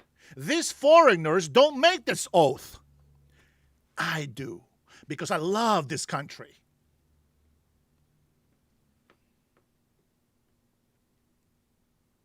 I will support and defend the Constitution and laws of the United States of America against all enemies. You guessed it, foreign and domestic. This is why I go off on you libtards, on you bullshit-ass veterans who are now traitors to this country. Because I made an oath to this country, as you did, but you are reneging on it.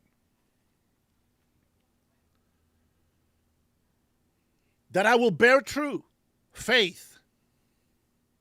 What? Faith? What faith? This is not religious. Constitution was not written under God. Idiots. They think we're stupid. Some of us had to study to be able to pass the damn test to become an American citizen. Other foreigners, they just got passed. They don't speak English. I will bear truth and allegiance to the same. That I will bear arms on behalf of the United States when required by the law. That I will perform non-combat service in the armed forces of the United States of America when required by law. That I will perform work of national importance under civilian direction when required by law. And that I take this obligation freely without any mental reservation or purpose of evasion. So help me God. Do I sound triggered? I hope so. Do I sound pissed off? I hope so. Do I sound insane? Because I believe that oath that I made to the American people and to our country. Do I sound insane to you because I believe on that oath? Because I truly believe that the Constitution of the United States of America belongs to American citizens. Well, I hope so. I hope that every American citizen sounds like me, pissed off at traitors, foreigners, invaders, criminals who are trying to destroy this great nation. That's right. The United States of America is the greatest country in the world. Texas Walker, how are you? Yeah, I can take a phone call from you.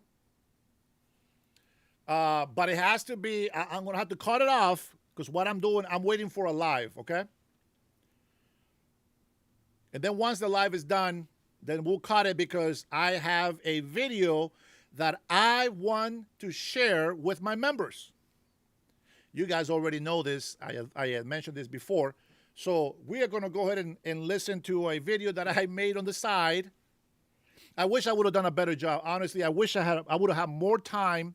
But I promise the next trip that I make on a vacation, I will make sure that I make specific time just for you, the members who support my channel. Now, if you are not a member right now, check and make sure that your membership is active because I want you to be in it with me, okay? I will show you the video, but I will also be live with you so that we can talk about it. Texas Ranger, you can call me in. Go ahead, brother. Give me a call and give me your input. Try to make it sort of brief, I guess. Kathy, oh, hi, Kathy. How are you? They trolling in, Stewie. Please, they don't know. They're going to make me go off on somebody. They're going to make me go off on somebody. You know how I get.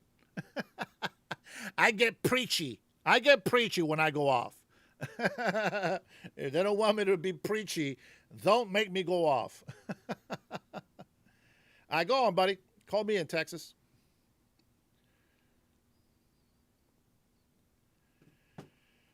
Woo! Make sure you make the USS Arizona Memorial next time. Oh, excuse me, sir. Yeah, man, Robert, I can't believe I missed it, man. I didn't know what I was looking for. I thought it was going to be another ship, like the ones that I went. What was the ship that I went on? The big, huge one? Hey, Jeff, how are you? Thank you for waving. Ah, man. Man. I tell you what, I owe you guys, okay? I owe you members. Listen, I wanted you to experience that they're with me, okay? That's why. I'm so sorry. I wanted you to be there with me. That's why I did the live, even if it wasn't that good of quality. You know what I mean? Hey, thanks for calling, Texas Ranger. Hey, man, I haven't called in a while. What you got? Nothing. I noticed, I know you took down the Honduran flag right behind you. No, I have it with me. It's just I don't want to put it in front of my bookshelf. Wait, why are you looking for my Honduran flag, bro? I've noticed, man. I've noticed. I like it.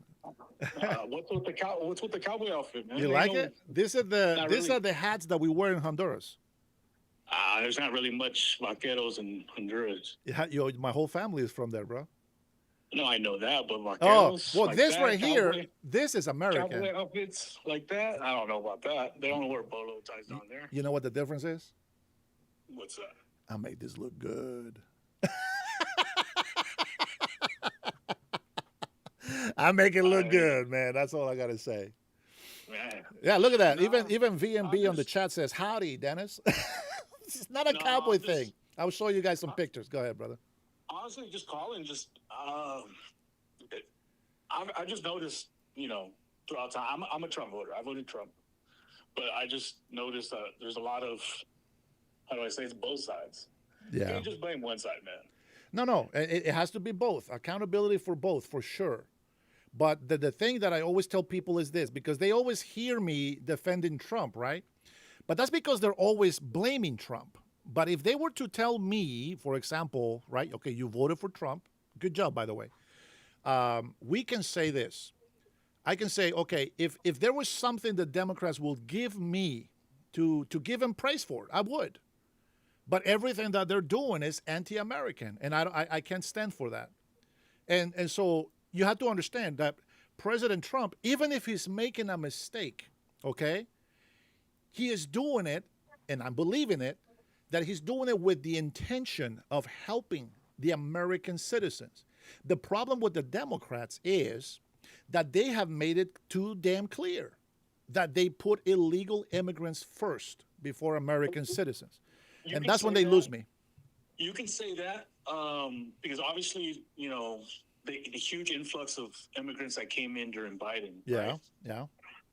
But at the same time, it still cost us regardless of anything.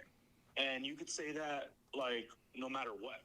It costs us in the way, as in, like, we had to take care of the immigrants, right? Which we don't have to, but, that's what they did.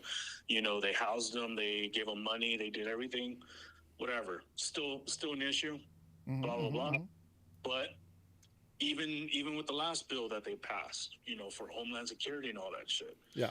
It still cost us tax dollars. And look at if you look at the bills, what's all the extra added bullshit that's on there? If you pull up the bill, you could see all the extra added, stuff they add. It's never just clear as day, pass a bill. No, they always add extra stuff into it. Yeah, they all do. Both, and again, both sides do it. But which one does it for the people? No, none of them. Well, like I said. Well, that's where we differ. Because even in Texas, the same thing that's happening in California with all the immigrants being taken care of, same shit's happening here in Texas.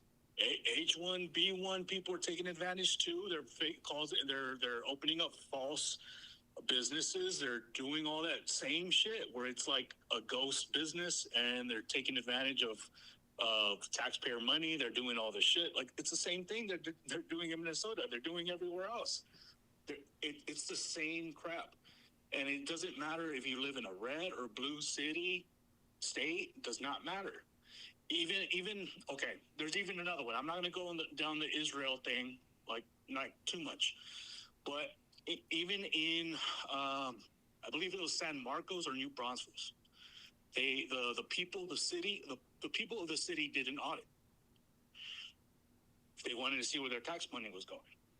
Well, they ended up finding out, I think it was like $4 million, which is a lot for a city. Yeah. Right? $4 million was going to Israel. They said, what the heck? Why is this going to Israel? So they decided to cut the funding. Okay.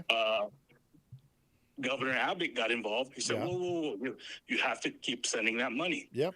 Didn't really give him an explanation, just told him you have to keep sending that money. And then when the people said, hey, we don't want to send that money, why? He called them.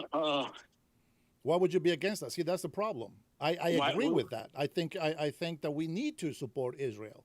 They are our friends and ally. They don't want war against us. They fight with us. It's NGOs that they were supporting. Sure. It wasn't okay. And they said, no, we don't want to support that because it's our money. You guys can't really decide exactly where our money goes. This is a local government. This isn't state government. This isn't even federal government. It's local. Yeah. How do you not see an issue with that? Well, I mean, you just gotta pick your poison. Which one do you support?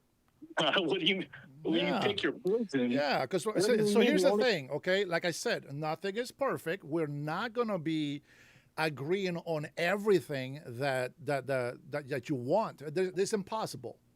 But what I'm saying to people is, if you are fighting against us, you are supporting the Democrats who are actually destroying our country.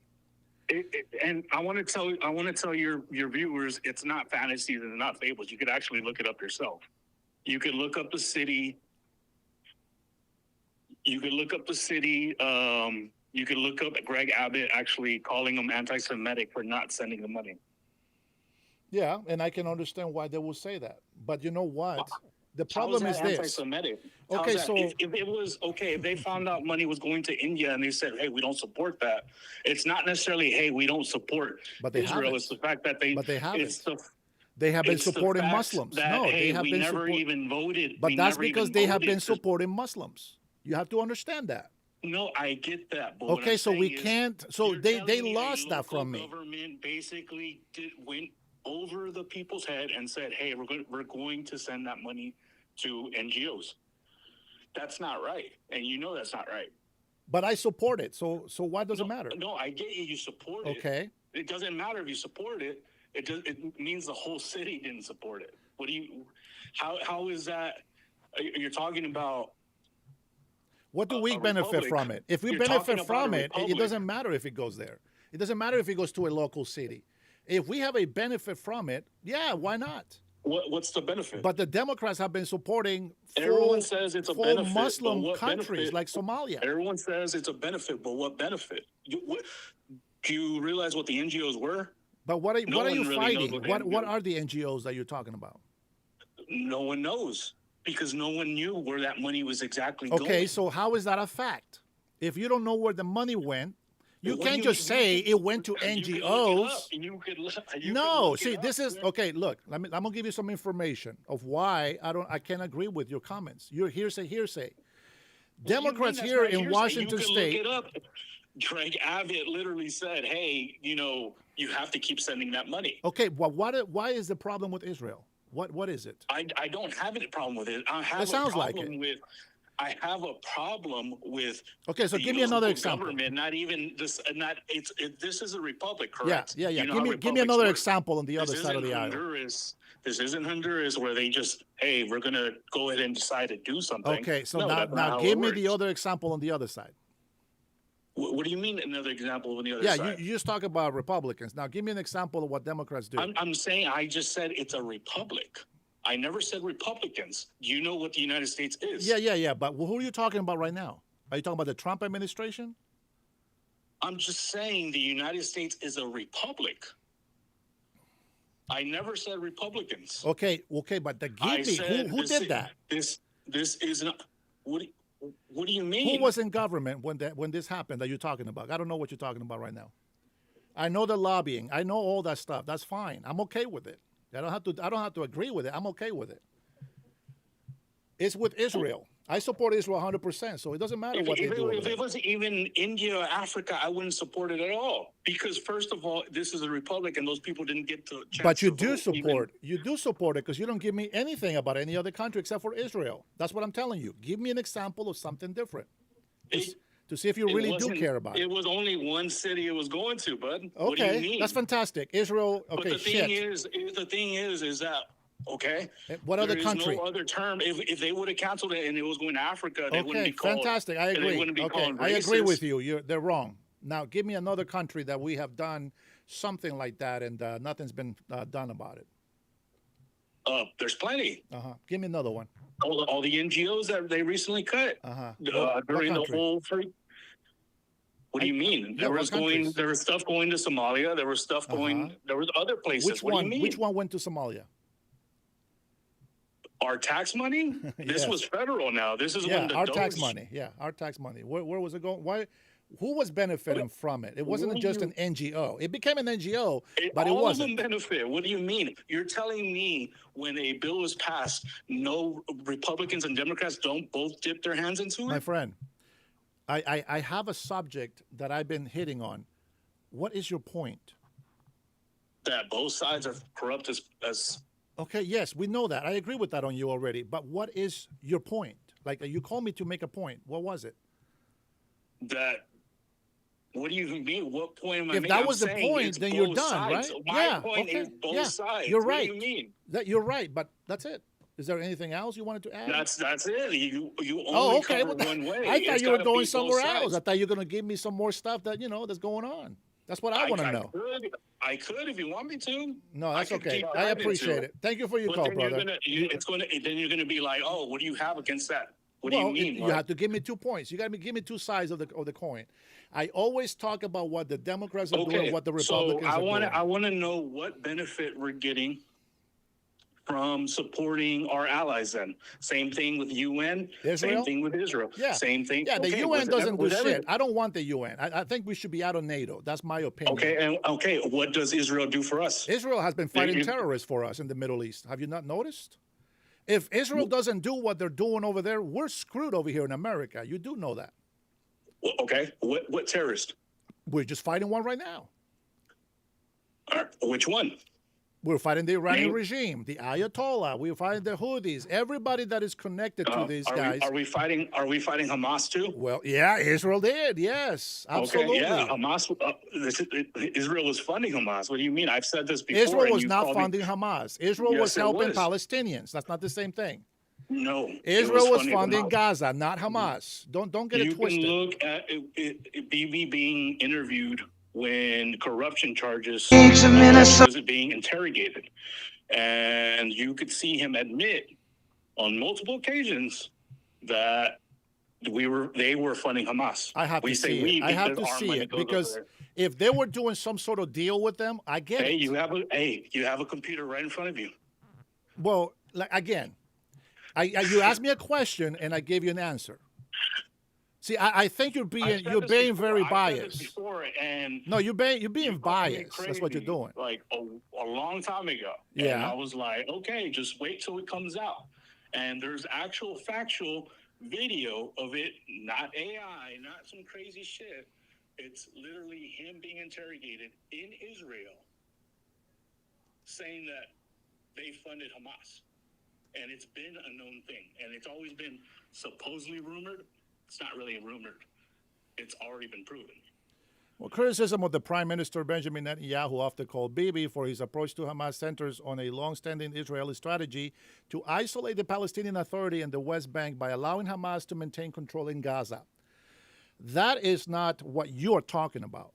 This strategy, which critics and some Israeli officials argue inadvertently, strengthened the militant group, involved several key opponents: the Qatari cash transfers, dividing Palestinian leadership. The strategy backfires. The prevailing assumption among Israeli security and political leaders was that Hamas was deterred from launching major attacks and could be kept in check with economic incentives. Critics argue this policy gave the group the breathing room to build its military capabilities, ultimately leading to the devastating attacks on October 7th. So yes, when Bibi says, I supported Hamas, he's not really saying, I love Hamas and I give him my support. What he's saying is he's taking responsibility for being too damn soft. That's the difference. There is actual evidence that he was sending them. I just read it to you and I said, yes, this is acknowledging that. Monthly checks. And it was going through our Saudi allies. Yes. Supposedly. And I just read it to you. Qatari cash transfers. Netanyahu government permitted millions of dollars of cash from Qatar to flow into Gaza on a monthly basis for years. This money was intended to pay for civil servant salaries, fuel, and humanitarian relief to prevent the collapse of the territory and maintain a fragile calm. What is your point? You can say that all you want. I'm not saying it. I'm reading the damn freaking thing that you told me to look up. I understand that, but what side is that from? Thank you for calling, bro. Thank you for calling. Multiple things, man. Thank you for calling. Not... I gotta go. So, guys, the live is already started. I told you I was going to hang up on you. He made a claim, right? You all agree. He made a claim. Okay, I left-handed, which I'm right-handed. I left-handed, typed it, looked up the details. I corroborated everything he said. Monthly payments, this and that. I agree. Successful, 100%. I'm just not convicting. I am not criminalizing Israel enough for him to understand. This is what I mean by people that they have this agenda of hating something. A lot of Americans that say, out Israel, out Israel. They don't like Israel. I get it. But this is what I'm talking about. We hear the information. Okay, let's research. Let's talk about it. Let's listen. I agree with everything that he said. And I say those are not facts that are punishable. I said that's hearsay. That's a conversation that took place? Sure. Is it a legal matter? No. And I'm reading the article. Everything that he says is correct. But he is making it look like Israel is at fault for helping Hamas on a I want to support terrorists type of view. No, Israel was doing that to help avoid a catastrophe, and instead Hamas went there and got strengthened by the economic relief and the help, which, by the way, it was very specific that it says that it's supposed to go for civil servant salaries, fuel, and humanitarian relief to prevent the collapse of the territory and maintain a fragile calm. It cannot be more simpler than that. He's trying to dig for something to criminalize Israel. I'm not saying they're perfect. I'm just saying, if you're going to say NGOs, mention them. Who's the contractors? USAID, when we canceled that to Somalia, their banks, their economical structure decayed completely. Like we were literally supporting a second country, which, by the way, they don't care about us. I don't mind supporting countries that care about us. But we're talking about countries that don't give a damn about the United States of America. And that is the difference. Now, he wants to pretend that he knows my country. Here is a picture of one of the presidents of Honduras wearing a cowboy hat. This is the outfits, well, not the suit, right? Not like this, but the hats. These are the hats that we wear in Honduras. This is where my family comes from. My family is of Spaniard descent. I am in Mayan mixed with Spaniard. My last name is Spaniard.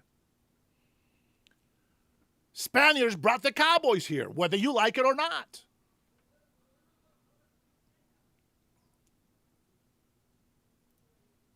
Honduras.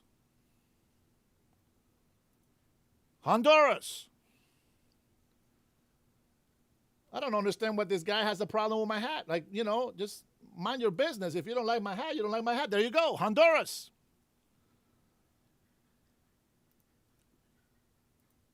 Honduras.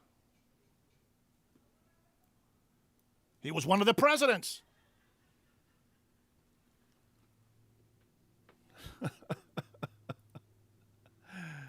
Texas Ranger, you don't call my show anymore, bro. You're trying to fight. You're trying to make something negative out of something that it shouldn't. And I don't appreciate that. You told me I have a computer, says the guy that doesn't even support my channel. He says, you have a computer, look it up. I look it up, I read the comment, I read the article, I give every fact that he was saying, I agree with him, and I explain to him that it's different than what he says. I think that was right. Brian, what's up?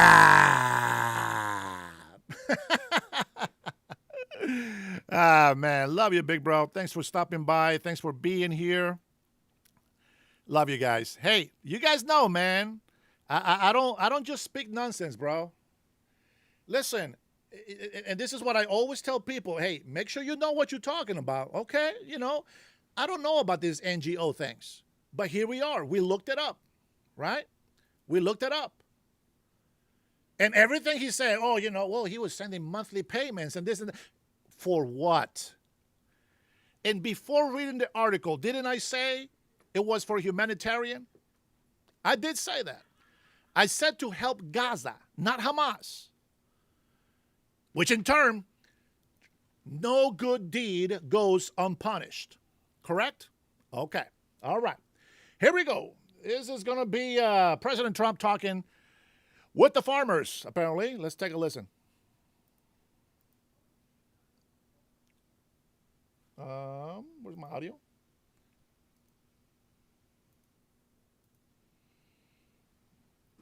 Can you guys hear that? I don't hear it.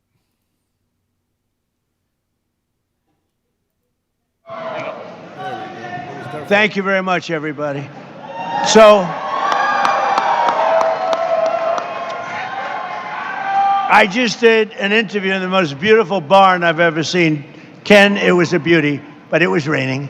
And it was with NBC Fake News. And because it was raining, I got a little bit angry at them. I was not happy with them. But we had a good time. I just want to thank everybody for being here. We love the farmers. We love everything about your state. And you know, we won your state by a lot. And we've had great success here in Wisconsin. And we brought a lot of business to Wisconsin. We recommend it. I love the place. And hopefully you're going to be voting Republican because, frankly, Republican is, I call it the sane way to go. It's the sane way. Because what I'm seeing from the Democrats, they're going to have some problems. And by the way, if they don't, if they win, this country is finished. We're in trouble. So I hate to say that you have no choice, but I don't think you have much of a choice. These are some very sick puppies that I'm looking at that are running for office. And on the other side, I call them the Democrats, D-U-M. You take out the B. A lot of people don't know dumb has a B. You take out the B, and you change the E. You put the U, and you have a Democrat. But their policy is just outstandingly bad, and it's really bad for the farmer because we were having record stuff, and then we had to put out a fire. We had to extinguish a nuclear weapon, a capable nuclear. This was going to be a very capable country that was going to have a massive nuclear presence, and we weren't going to let that happen. Nobody wanted that to happen, and we've largely finished that, you'll see. And one way or the other, it's finished. One way or the other, it's finished. It's either finished with a piece of paper or finished a more difficult way, although you could say a much easier way. As you know, with Iran, they have no Navy. 159 ships in 4 days. Even Ken is impressed by that. 4 days, 159 ships at the bottom of the sea. Not that we like that, but that's the way it is. And the blockade is unbelievable. There's never been a blockade like that. The Navy is, we have the greatest military anywhere in the world. There's never been a military like it.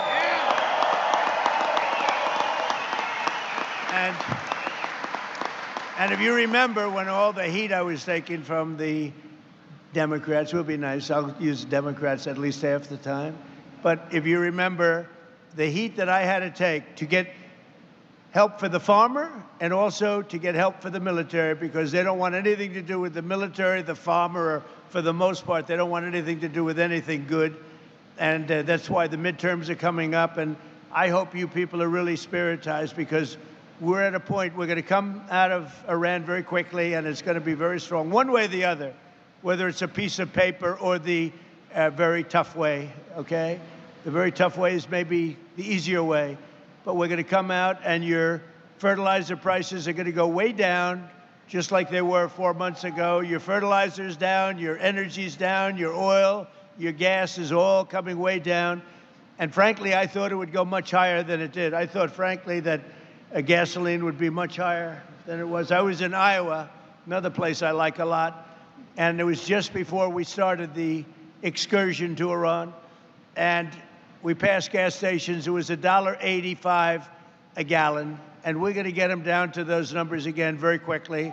But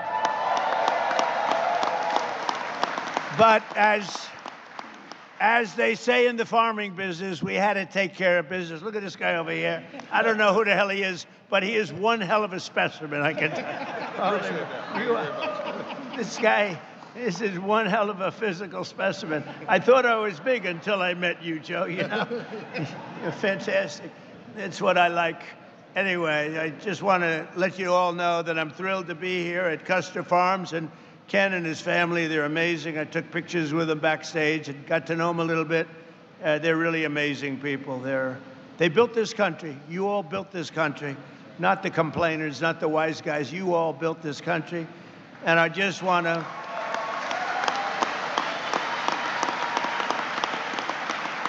And I just want to let you know that Wisconsin, for me, has been just a great place. You know, it's known as difficult.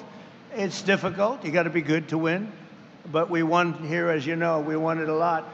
And we're trying to figure out who the few people that voted against us are. We're looking for them right now.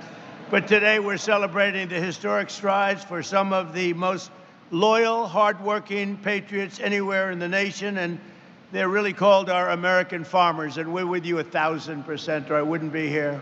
We're with you like you wouldn't believe, and you're going to see some very good things happen over the next 90-day period. I told Ken, 90 days, watch what happens. You're going to be better than you were 4 months ago. And before we begin, I'm delighted to report that for the third month in a row, the jobs numbers, I guess you saw them this morning, they just got released, and they smashed all expectations by actually 3 times with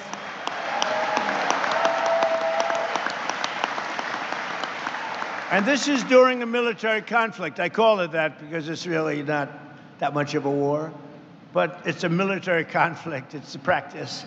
But this is 172,000 jobs were created in May. That's about 4 times higher than anticipated.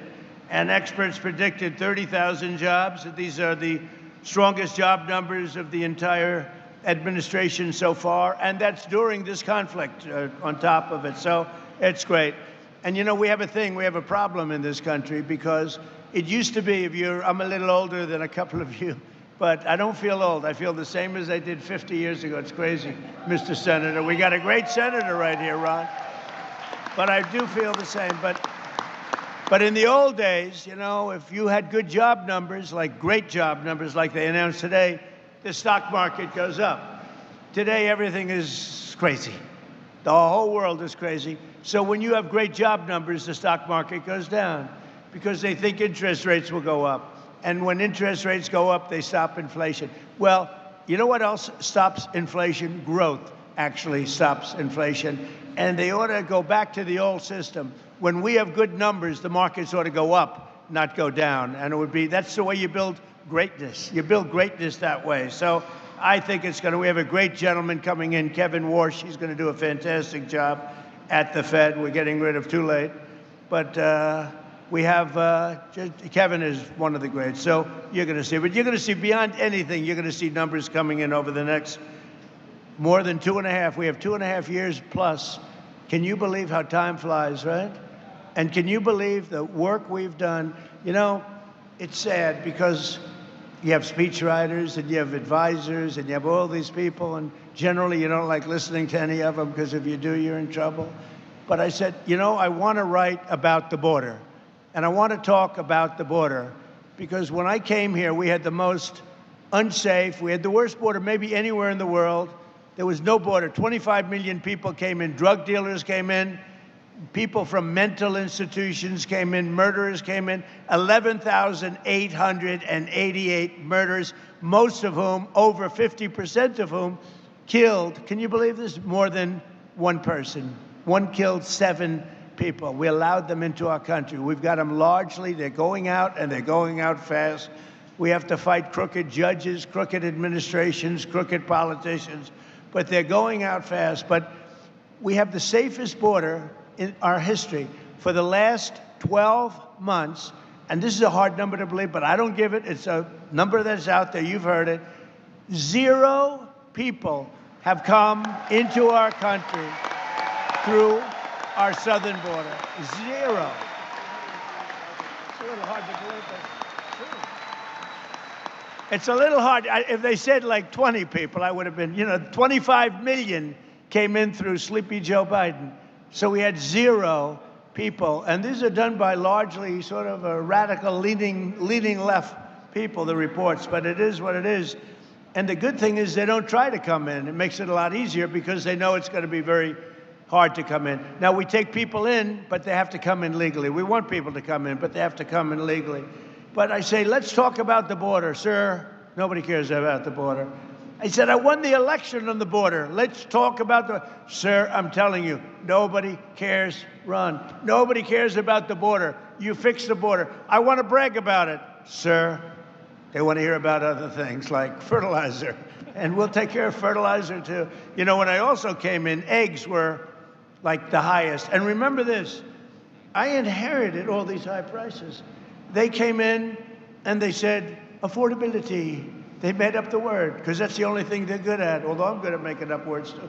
They go, affordability. I was there one day, and I said to our great Secretary of Agriculture, what's with the egg prices? So on my second day, I gave a news conference, which is more news conferences that Biden gave in like 6 months. But in my, he almost did. He didn't do it. Yeah. Sleepy Joe was not heavy into news conferences, all right? He'd take one question, he'd go, oh, let's see, Jim Smith from NBC? I don't do that, they just start screaming at me. But, so I had a news conference on my second day, and they said, what about eggs? What about eggs? Tell me about eggs. I said, what's the story with eggs? Give me a little hint, what's with eggs? They said, what's happening with eggs? And I was told, you know, we have the great Easter egg hunt at the White House, and I was told to order plastic eggs. I said, I'm not ordering plastic eggs. And I called this young lady right over here, Brooke Rollins, Secretary of Agriculture, and I said, Brooke, get the egg prices down, please. And she got them down. And by the way, speaking of, Tom Tiffany is one of the best congressmen in our country.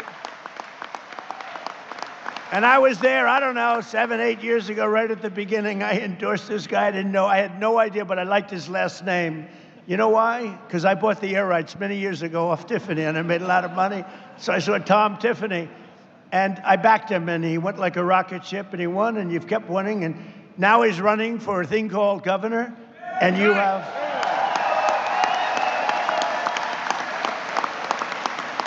And you have... I don't want to knock him because he's finished after this, but you have a very sleepy governor, too, and you got a very sleepy... But I can tell you, Tom Tiffany is running for governor. He's a winner, and he's going to do a great job, okay? Right? Good luck, Tom. So in a single month, we added 7,000 new manufacturing jobs and 17,000 new construction jobs, and we're building more plants than at any time in the history of our country. We have $18 trillion coming into the United States.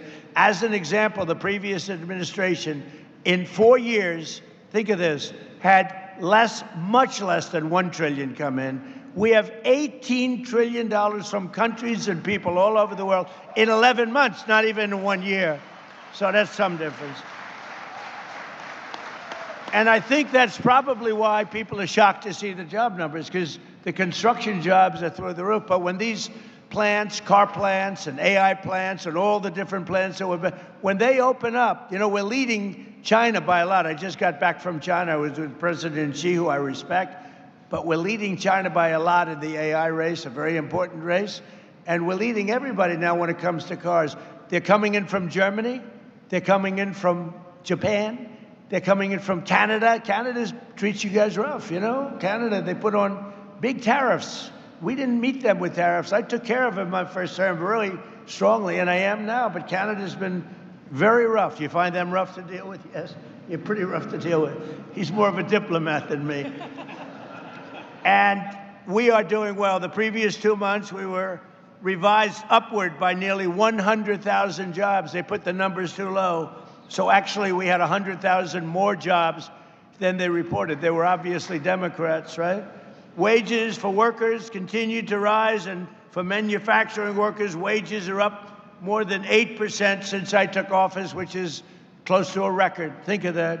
A blue collar is doing better than it's ever done before. And your farmers, if you remember, we had a bad patch in my first term where China and other countries were sort of boycotting the United States. And I met with the farmers, and I said, I'm going to get you something for it because you've been treated very badly. And I got $28 billion for the farmers in the first term, remember? I just asked Ken whether or not he got it. He said, I did.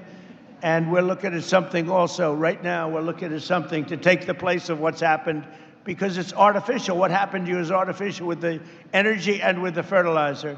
So we're looking at something. But in the first term, I got the farmers $28 billion, and I'll never forget, I was in the White House. I had about 35 farmers along this big, beautiful table. Not as beautiful as this table, okay? But this gorgeous, beautiful White House table, all the best. And I said, I'm gonna get you a subsidy. And they looked at me, and he just said the same thing. One of them looked at me, stood up, said, sir, we don't want subsidy, we just want an even playing field. I said, nobody ever said that to me. All they want is money. You understand that? First time. Nobody ever said that. I've had so many meetings with different groups, different industries. If I said, I'm going to get you $28 billion, they say, oh, get it as fast. They actually said, we don't want it. Now, I got it for you anyway. I didn't notice anybody turning it down, but I got it. But they said something that no other group said, Ron. They said, we don't want a subsidy. We just want just an even playing field, fair trade. They just wanted to be treated fairly. And nobody else has said that but the farmers. So we love you. We love you guys. So we're building more factories now than at any time. And we've also had huge drops. And I'll tell you, this is something that's amazing. African American unemployment is now doing better than it's ever done. And I don't know where that stat came from, but I'll take it. I don't know where the hell that stat came, but we'll take it. And a short time ago, we were a dead country. We were dead as a doornail. If you look, go back 2 years, we were a laughing stock all over the world. We had a president that couldn't walk up a flight of stairs. He couldn't walk down a flight of stairs either, you know. And we had everybody, we were a laughing stock all over the world.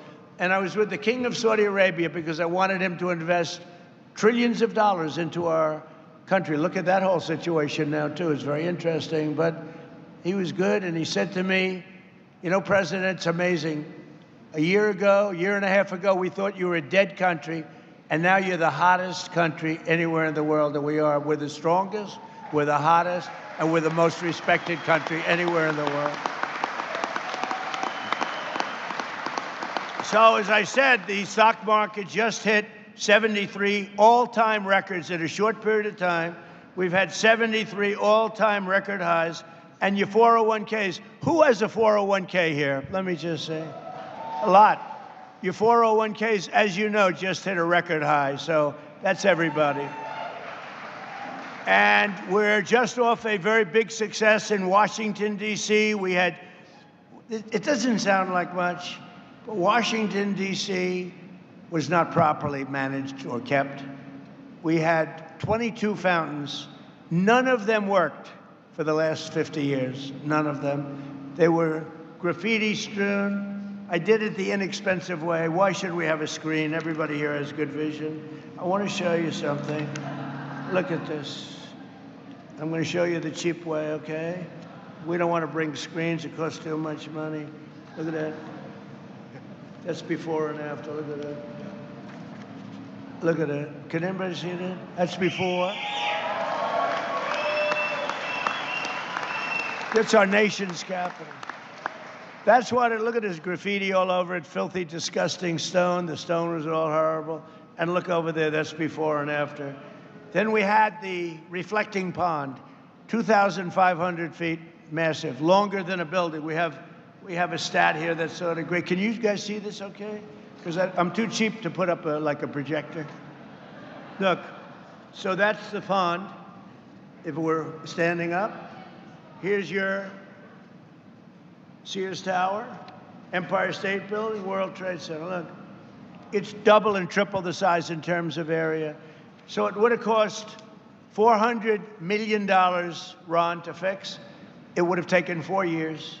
And they were getting ready. Doug Burgum's done an amazing job. And I said, you know, rather than doing that, they were going to put stone down, big stone, granite, wonderful, but it all leaks because you have joints. So being a very good builder, I said, you know what? I built a lot of swimming pools, many, many swimming pools. Every time I do a development, I do swimming pools. I know more about swimming pools.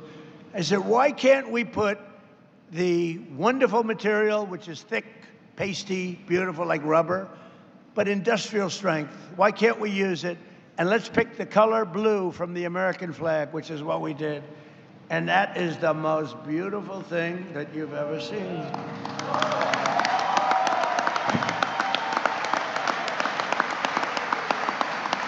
And look at that. I mean, look at that. It just opened yesterday. We just opened it. So there was going to take 4 years, 400 million. It took really about a month. Okay, it was going to. Can you imagine Washington between Lincoln? Think of Washington, D.C., between the Lincoln Memorial and the Washington. Just think about this. You know that beautiful spire in honor of the great George Washington and the beautiful Lincoln Memorial. So between there, thousands of feet long. It was built in 1922, and to be honest, it never really worked. It leaked like a sieve because it was stone and concrete. So I took over the project. Now, Barack Hussein Obama, have you heard of him? Barack Hussein Obama spent, and Joe Biden, Sleepy Joe, they spent a total of about $150 million trying to fix it. They never got it opened. It never worked. It was terrible, disgusting. It was garbage-ridden. And I said to my pool guy, I said, take a look at it. And he said, well, sir, we can do it. We'll get industrial strength. And I used some guys, not him, I used some guys, but he gave me some good ideas because he's a pro. You know, they got very upset when I sent my pool person. I said, who else am I going to send? So I sent him over, and we sprayed it and put down beautiful, like a pool coating. It'll last maybe 50 to 100 years. So here's the thing, 400 million versus like 10 million. 4 years versus a month. Can you imagine? Can you imagine? And the difference is, look, here's your Lincoln Memorial. You have the Washington Monument and the Lincoln Memorial. Look at that, beautiful. Look at how that reflects. It's like a mirror. Off beautiful, clean water. They had like garbage.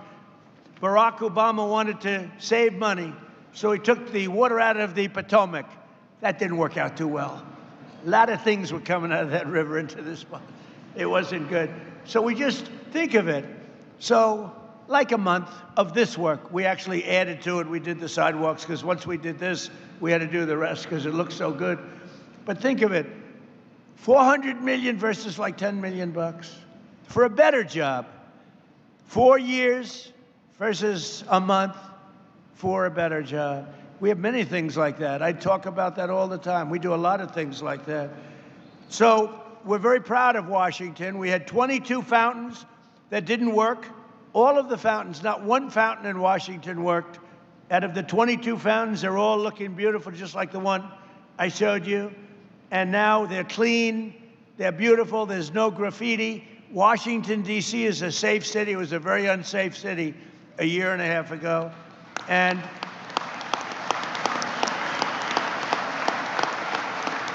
a very unsafe city.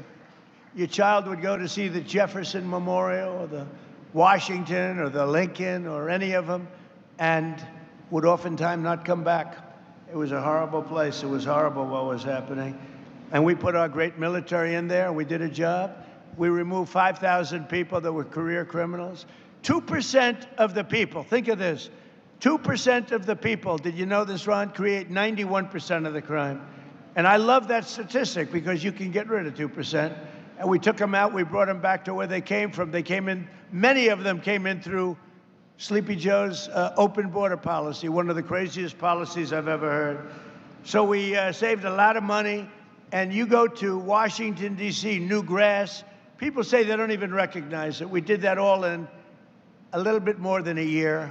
And even I said, I mean, it's amazing. But maybe the biggest thing is we don't have, it's considered now a very, very safe city. And you can go there and you're going to be 100% perfect. We had the restaurants were all closing, and now they're opening up. They don't have enough restaurants anymore. It's a beautiful thing to see. Every day, my administration is fighting to protect and defend the jobs and livelihood of our great farmers. I love our farmers, our growers, agricultural producers, ranchers from coast to coast. Under the last administration, Biden and the radical left, Democrats in Congress, crushed farmers with brutal restrictions, crippled you with the worst inflation. So the Biden administration had the worst inflation in the history of our country. They say 49 years, 48 years, but whether you say 48 or forever, I think it was forever. We had the worst inflation we've ever had, and think of that, and failed to negotiate even a single new trade deal for our farmers. They didn't negotiate one new trade deal for our farmers. I just made a great deal. I came back from President Xi, and he's buying billions and billions of dollars worth of soybeans and other things, and you're seeing that starting to kick in. Thank you. So by contrast, in my first year back in the Oval Office, average farm incomes for agricultural producers in our country have skyrocketed by more than 20%.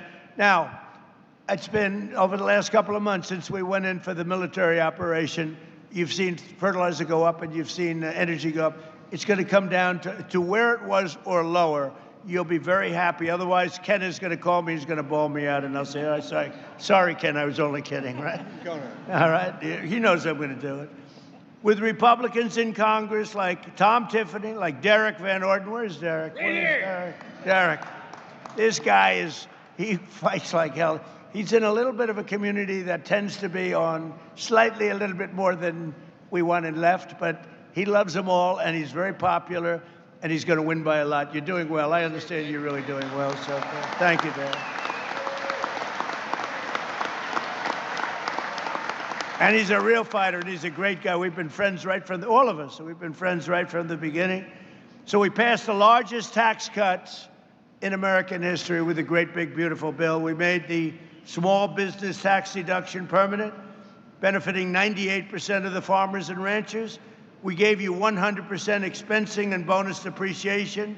So when you buy a new tractor or anything else you buy, you're allowed to deduct it. You buy any new tractors? Got a lot of nice tractors back there. Got a lot of tractors back there, by the way. But so you can deduct it, and the full cost of the tractors, 1 year, any equipment, 1 year, all.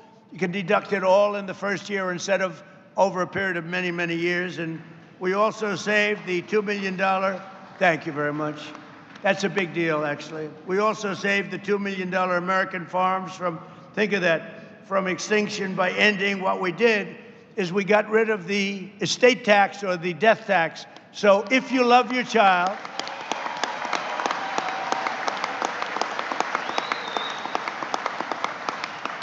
if you love your child, if you don't love your child, then don't worry about it. It doesn't make any difference. Does anybody not love your child in the audience? No, but if you have a farm like this, someday it's going to come the time, right? And I met your boys, and he loves his boys. I know that because he started clapping for that last statement about no death tax. And he was clapping. He didn't clap for anything else. That means you love your boys. So, boys, I just found out your father loves you. But think of it.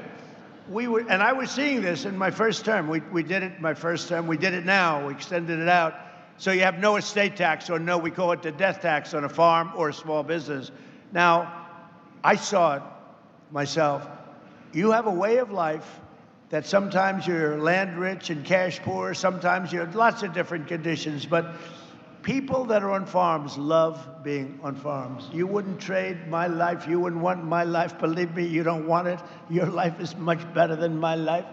I will tell you, your ear wasn't a little pierced over here, you didn't get pierced. You have a nice, safe, beautiful life, but I've seen it with farmers maybe more than any industry. People want to have their farm. It's a way of life, and they love the life on the farm. And the family would leave, the father would die, the mother would die, leave it to the kids. The kids would have a big estate tax problem or a death tax problem. They'd go to the bank, they'd borrow a lot of money, more money than they should have borrowed. Farm, in many cases, I have to say, they do terrible things. They commit suicide.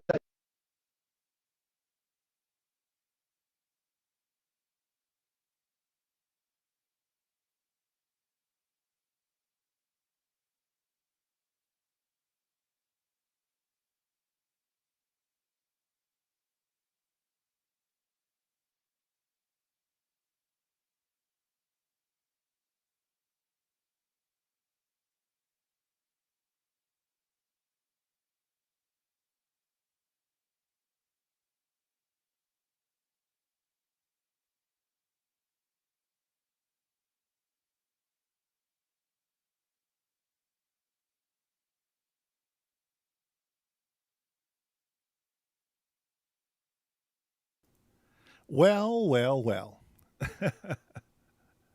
Things that we we're have back. done. And Tom, Tiffany, I have to say, you were so helpful. And Derek, what the job you've done with me and helping to get it passed. And let me tell you, that man is a senator. He loves the farmers and he loves your state.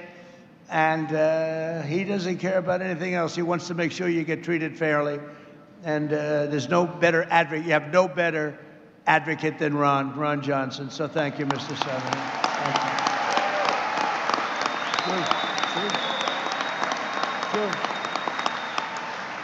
And he'll be a hell of a governor. I know the guy, he'll drive you crazy. He'll be calling me, President, you got to send more money to Wisconsin. Leave me alone, all right?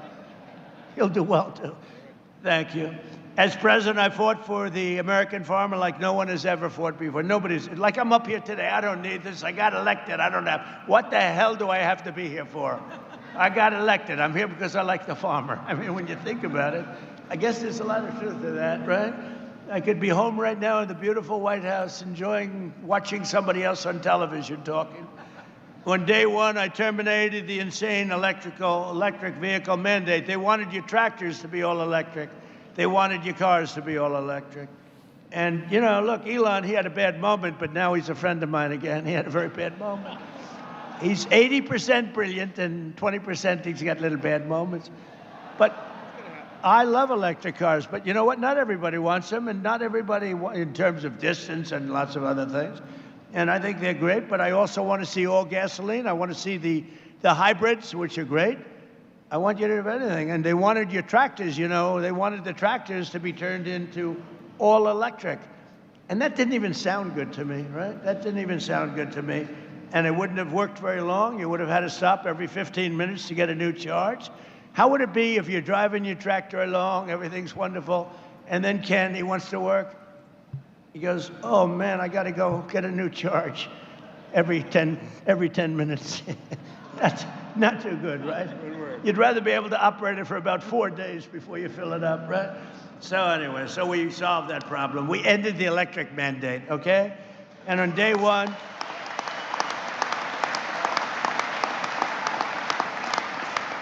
and one of the other reasons this would have gutted the ethanol industry. Do we have fans here of the ethanol industry?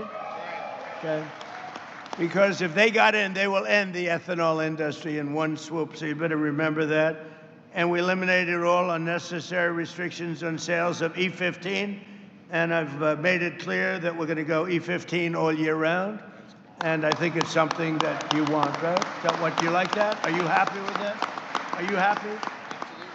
So they put a lot of these guys, that's all they talked about, E15. They were driving me crazy.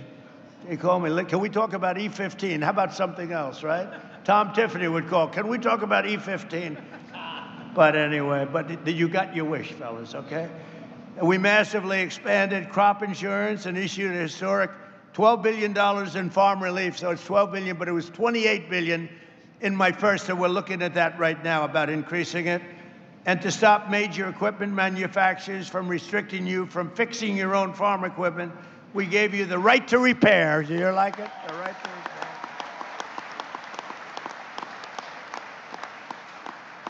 It was a little strange. I mean, some of you are better mechanics than the people at John Deere. And I will love John Deere, Mr. Bay of John Deere. But they wanted to, you know, your tractor is broken down. I'll bet you can fix a tractor as well as about anybody else, right? I can look at this guy. I guarantee if you were mandated, let's say you have a tractor, it's broken, and you know exactly how to fix it, you wouldn't be too happy about being mandated to bring the tractor back to John Deere or wherever you got it, right? You'd like to fix it. Not so much. I mean, they actually have, the Democrats, a restriction that if you get caught fixing your tractor, they bring you to jail. You know that?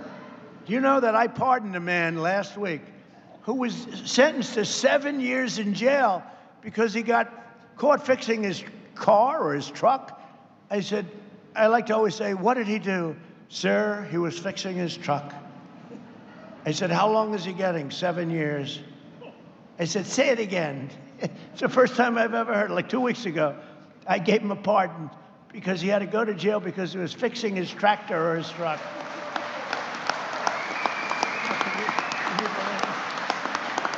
So I promise, Ken, if you ever get caught fixing your tractor or truck, I will give you a pardon, okay? No, but these are the crazy Democrats. That's what they want. I terminated the ridiculous so-called diesel exhaust fluid requirement. Does that mean anything to you? Big, right? Joe is happy, so I want to keep him happy just in case he gets violent. He's happy. And I repealed the Biden-era EPA, ludicrous, just the crazy waters of the United States. It sounds so nice. It's the worst rule that you've ever had. Waters of the, how could it be nicer? What a beautiful title. It was like taking your land away from you. It was horrible. And I totally repealed it. And there are some people, you know, when I did that repeal, I had a lot of farmers and contractors, builders, house builders, in my office. And I announced the repeal in front of them. I signed it. And these are tough guys. In fact, they look like him, just smaller. And who isn't smaller? I think everybody's smaller. But no, they look like Joe. And they were crying. Half of them were crying. You remember that? Half of them were crying. I said, why are you crying? What's the big deal? He said, you gave us back our life. They actually had their life taken away. They couldn't touch their land. If they even touched it, they were in violation. They also would go to jail. That was the crazy environmental nonsense that we're all putting up with, which has largely ended. Perhaps most importantly, with our historic trade deals, I've dramatically expanded exports of American meat, poultry, soybeans, biofuels, and of course, Wisconsin dairy, the best, right? That's right. And I just see that dairy exports have surged nearly $1.2 billion under our leadership, and this is with a conflict going on. Remember what I said, Ken, when this conflict ends, you're going to see things that you've never seen before, because we are ready to rock. We've never had this kind of investment coming into our country. Nobody else has either. Nobody has ever had anywhere near, not even near, including China, nobody's had this kind of investment coming in to a country. So increasing 41% to Japan, you've increased your sales. 41% to Japan, 48% to the Middle East, 61% to European Union, 63% to South Asia, and 85% to Australia. So you're doing pretty well. You're going to see it, and you're going to see it a lot better in about 3 months from now. I also signed something that you may or may not like. I don't know. It sounded good to me. It didn't sound very bad to me, but people love it. I also signed the Whole Milk for Healthy Kids Act. You know what that means?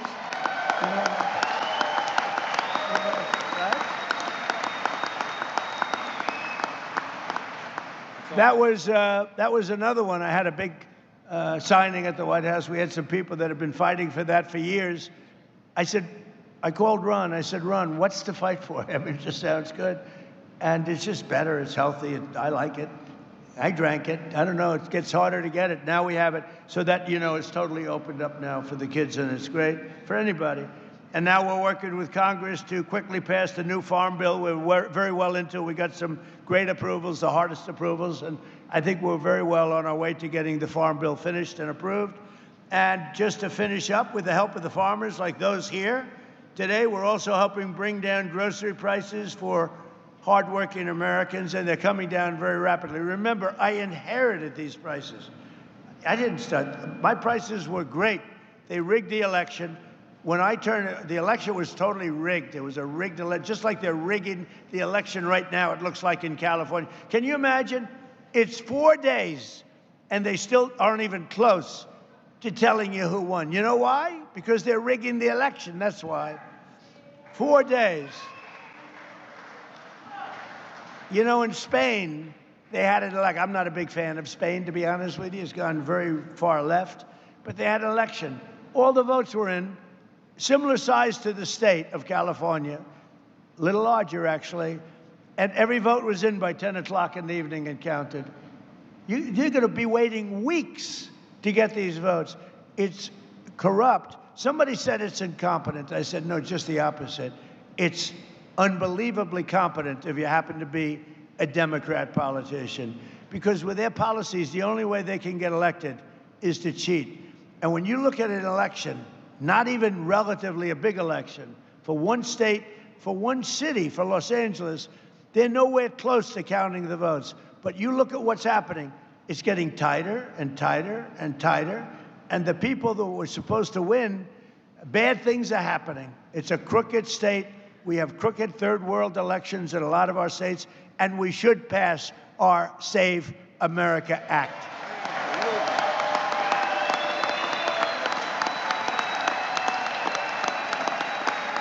Amazing.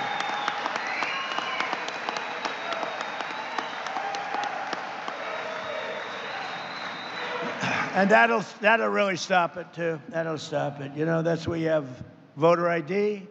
It's where you have birth of, you know, your citizenship. You have to prove your citizenship. I think that sounds good. And also, you know, I added a couple in there. Also, the ballots, the voting, the mail-in ballots, so crooked. They send millions of ballots out all over the place. If you're a Democrat, sometimes you get 6 or 7. If you're a Republican, you have to call up, where are my ballots? It's such a crooked deal. We're third world country. But I added 2 things. No men playing in women's sports.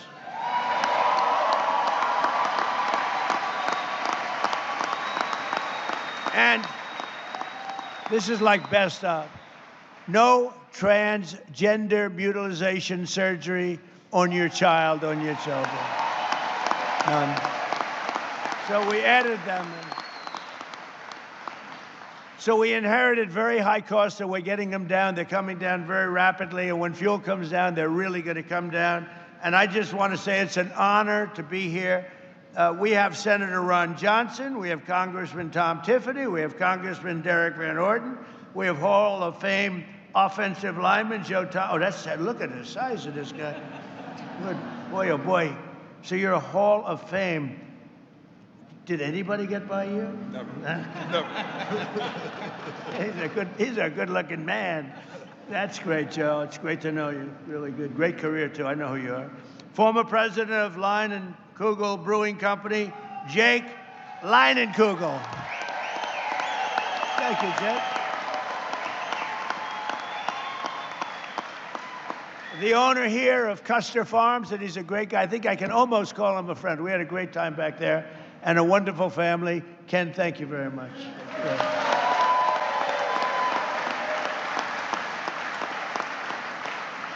And a fantastic dairy farmer, Jamie Witzpalek. Where is Jamie? Jamie? Hi, Jamie. Thank you. And finally, 2-time gold medal winner in speed skating in this year's Winter Olympics, Jordan Stolz. Where the hell is he? Whoa. Oh, that's pretty good. Whoa. Stand up.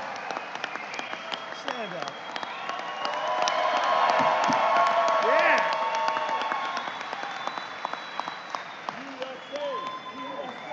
USA, USA, USA, USA, USA, USA, USA.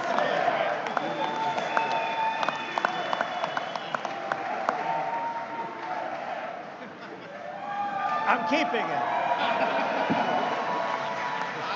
I'm keeping it, Jordan. I'm not giving it back. I'm a very good guy for keeping gold. I like gold. I'm never giving this back. Congratulations. I forgot to touch his leg. I didn't want to do that. But I can tell you one thing. His leg is like a rock. That's fantastic. 2 gold medals. Wow, that's big stuff. Thank you. It's an honor. And speaking for my other athlete up here, that's pretty good, right? 2. And you go through big competition with a lot of great athletes, right? Are you going to be doing it again? Another Olympics? I plan to be doing it until 2030, as long as I can. Until Salt Lake City in 2034. Well, we'll so be that'll be on home soil. We're going to be watching, okay? You could do it again. Okay? Right. So, if we'll go in order if we can, and we'll start with Brooke Rollins and go to Ron Johnson and Tom Tiffany and Derek. And Joe Thomas, would love to have you say a few words, because you can tell us about real tough life, and it's tough in those pits, right? Pretty nasty people in there. Oh, yeah. You meet some large, nasty people, but you can handle it. And Jake, we're going to ask you to say a few words, if you would. And Ken, and we'll go pretty quickly, because I have to get back to fighting a war in Iran. There's a hell of a speakers list. We might be here all night. Yeah, if we can, fellas, I got to get back to a place called Washington and protect you, okay? So if you go very quickly, we don't need your life story other than I like the Olympic guy and I like this guy right over here. And Jordan Stalls would like to have you say a couple of words too, okay? Hey, Jordan, why don't you start? Go ahead. Well, first I want to thank you to all the farmers who are here, and I don't think people really understand how much you guys make a difference in the country. I mean, you guys are the backbone of the nation, and for me, myself, personally, I try and eat as clean as possible, and you know, a lot of steak, a lot of dairy, and you know, you guys are the backbone of Wisconsin, so I just want to say thank you to all the farmers and everybody who could make it here today, and of course to the president. That's good. Thank you, Jordan.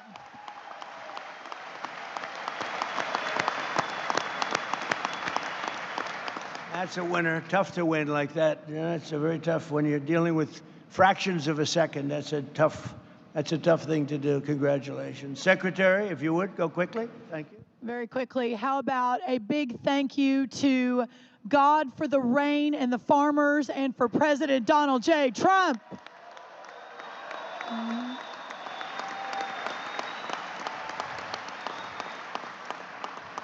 President Trump mentioned that when he came back into office, we inherited an almost $50 billion agricultural trade deficit, meaning under Sleepy Joe Biden, not one new trade deal was struck, and we lost $50 billion of market access around the world for you, our great farmers. But in just a little over 1 year, 19 new trade deals have been struck.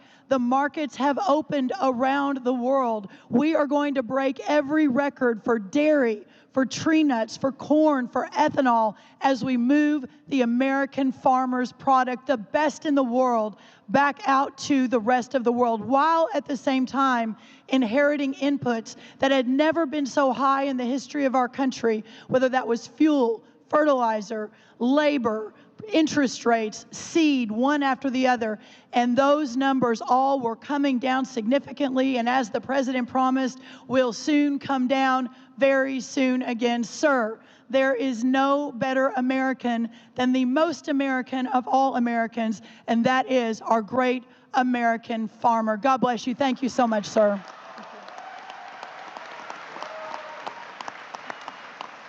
Ron Johnson, please. Mr. President, welcome to Wisconsin again.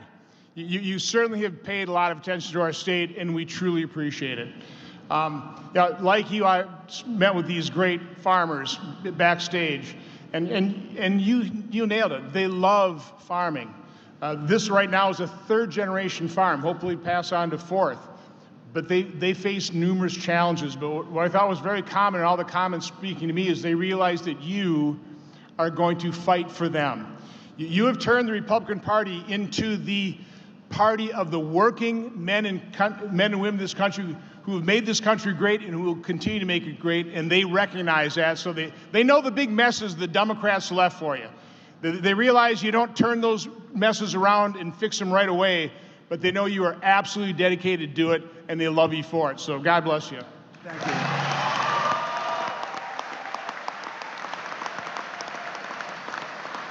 So your next governor, hopefully your next governor, Tom Tiffany. Please, Tom.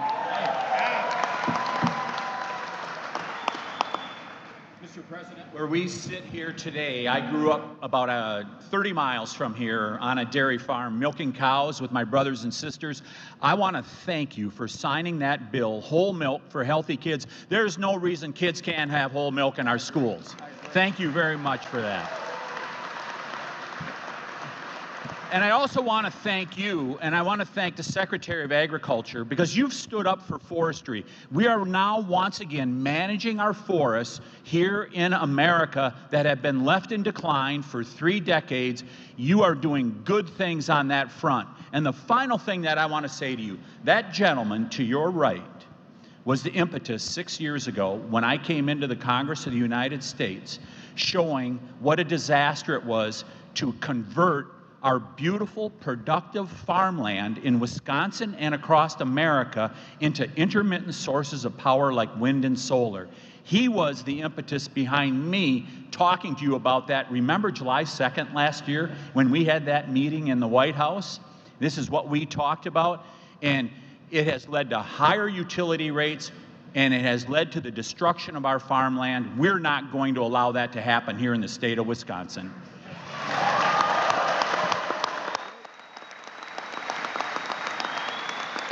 He's right about that. He's right about that. Derek, please. Mr. President, yesterday we got to spend about an hour and a half in the Oval Office, and you announced the $50 million that you are sending to the state of Wisconsin for clean, beautiful coal. Thank you for that. Mr. President, you signed a $50 billion rural healthcare infrastructure bill. Of that, over $200 million is coming to the state of Wisconsin to make sure that we have healthcare in our rural areas. Thank you for that, sir.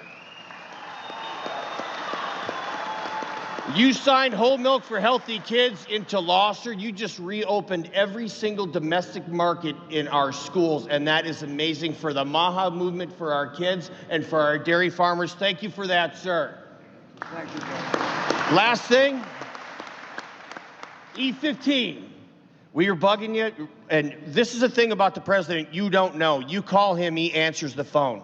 And he understands these issues inside and out. So when he was sort of joking about us talking about E15, sir, you took that on board hard. The only reason that E15 year-round got through the Congress is because of Donald J. Trump, and that did so much for our row croppers, sir. Thank you very much, and welcome back to your second home.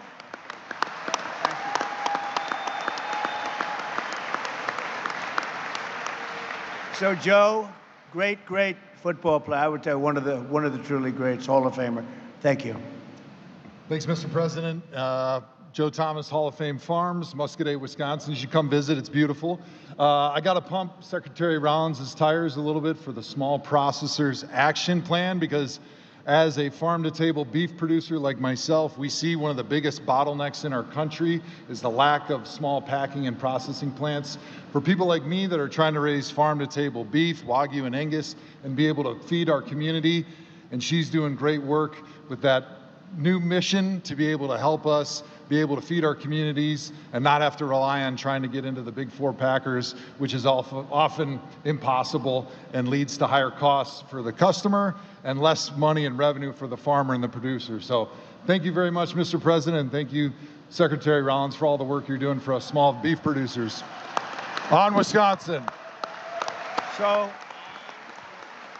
Joe, he played a long time in the NFL. He's a Hall of Famer. Who is the greatest quarterback you've ever seen? Oh, that's a tough one. Is anybody listening here? Because Brady and Manning were pretty good, and I'd have a hard time picking between either one of those guys. And who is the greatest running back you've ever seen? I never got to see him in person, but Jim Brown or Barry Sanders are my two. Okay, good. For football fans, got to keep it. That's good. Thank you very much. Please, Jake, thank you very much. Mr. President, thank you very much for coming to Wisconsin. As we all said, I want to just say, without the American farmers, we as a company would not be able to brew beer. In fact, out of all the thousands of breweries across America, you supply the most important ingredients here in the USA: barley, malt, wheat, and we use some corn. But thank you all, and really appreciate the time, Mr. President. Thank you much. Thank you, Jake. Thank you. Ken, please. First off, Mr.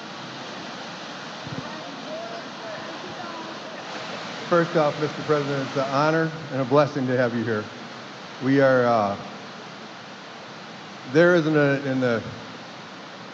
the sound on the roof is a blessing. We American farmers risk a lot and count on God's blessing.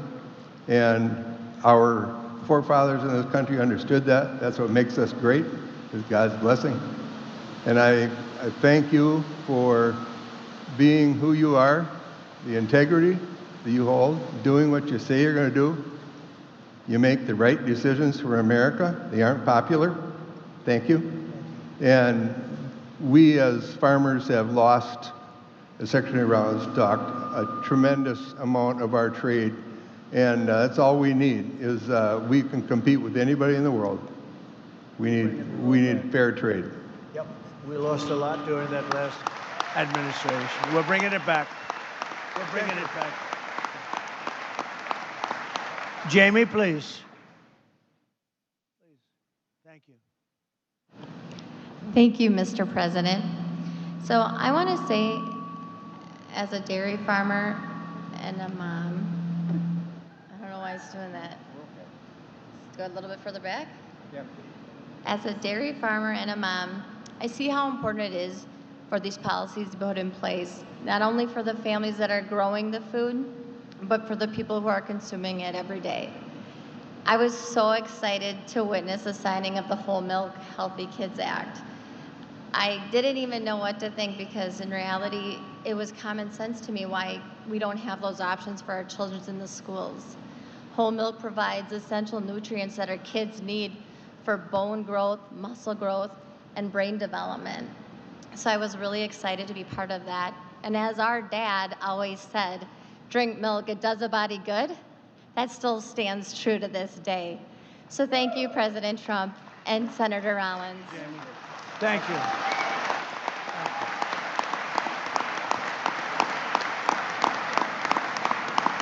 And Steve?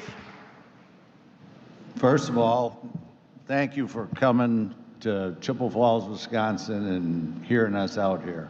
Really appreciate that. And as I sit here and represent the farmers of this state and the farmers of America, I think we've all experienced some tough times here the last 4 or 5 years. And listening to what you guys are saying, I'm very hopeful for some better times coming. And some of the stuff that we see and talk about that really affects us is the monopolization of the inputs. At this point, there's 4 seed and chemical companies in the country that control 78% of that. 3 fertilizers control 90% of the market, and 4 beef companies control 85% of the beef market. That makes it really tough for us when things are good. Our inputs just rise with the commodity prices. So we'd like some help on that. On another note, the big beautiful bill is a real win for us, and we really appreciate what you've done with that. It's lowered our tax rates. It's given us the ability to pass these farms on to the next generation. You strengthen the crop insurance. I think that all that stuff, and another thing that I want to mention is the border deal. We feel really blessed to have the control you put in place on the border. And other than that, I think you've done a great job.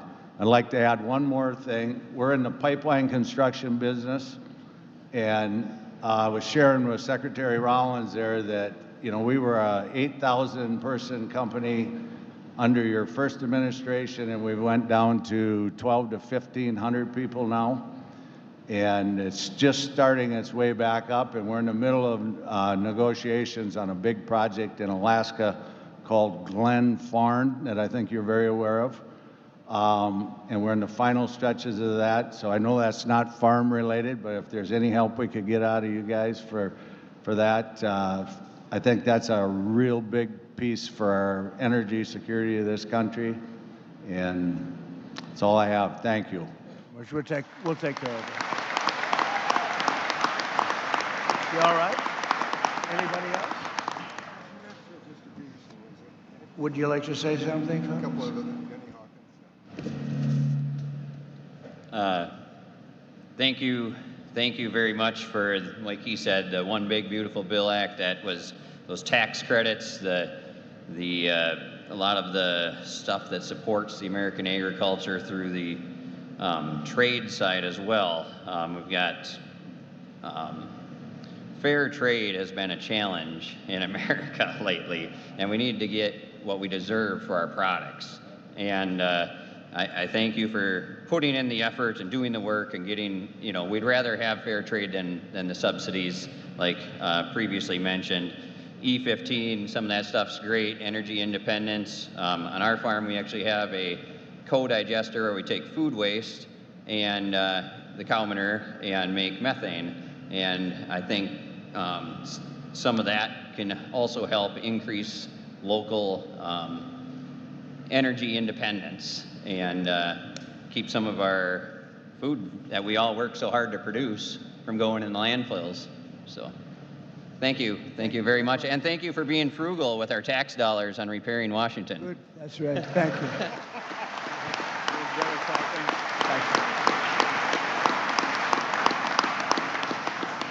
So I just want to thank everybody. This is great. You're amazing people. You built this country. You built the country. We have all the complainers, all the people, they talk. They don't do anything. You're the ones that made America great, and we're making it greater than ever before. We have Make America Great Again, but we're now making it greater than ever before. So I just want to thank you all. It's an honor to be with you. We're straightening out a little unfinished business in Iran and a couple of other places. Tremendous success that we had in Venezuela, as you know. We're doing amazing oil business there right now, and it's been incredible. But I just want to thank everybody for being here special. And I want to thank you really for your support. We won in a landslide, and I just want to thank you for your support. Thank you all, and Ken, thank you very much. Our president. Hey, thank you guys for hanging out with me. For all of you who are not members, thank you so much for stopping by. Thank you for hitting the like button. Thank you for sharing. Thanks for subscribing. I appreciate you. I really wish God bless you and your family. For all of you Democrats that come through here, God bless you, and God bless your families as well. We want all Americans for this country.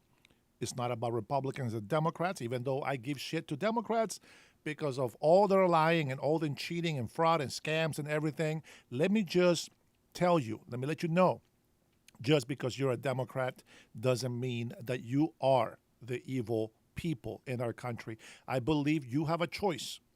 And what I advise you is research information for yourself. Even the things that I tell you, research it, okay? Take everything that I tell you, which is maybe a fact or an opinion, with a little grain of salt, and try to understand what you are being told to believe. With that being said, all of you members, I will go live later today. I hope that I can catch all of you guys so we can go. As a matter of fact, you know what? I haven't had lunch yet. I think my wife went out to get something to eat. So I will end this live here, and I will go ahead and start a members only. And I want to go over the video that I was doing in Hawaii, just so that we can talk about it and anything else that you guys want to share with me.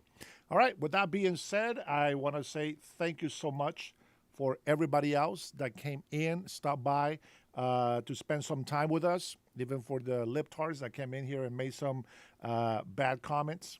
I understand the hate, the envy, and I also understand that the Democratic Party, they're just evil people. Again, the corrupted politicians and the bad, evil side of the Democratic Party. When I mention Democrats, I'm talking about the bad ones. Okay? I believe that every other Democrat that is an American citizen that believes that the United States of America should be priority, that's not you. You guys are the good people that I'm talking about, okay? I hope that makes sense. I probably said that backwards. Hey, God bless you, family. God bless the USA. I will see you all on the next one. Members, be ready so that we can share our own members-only video. And I will continue to spend time with you guys, so stay tuned. For the rest of you guys, see ya.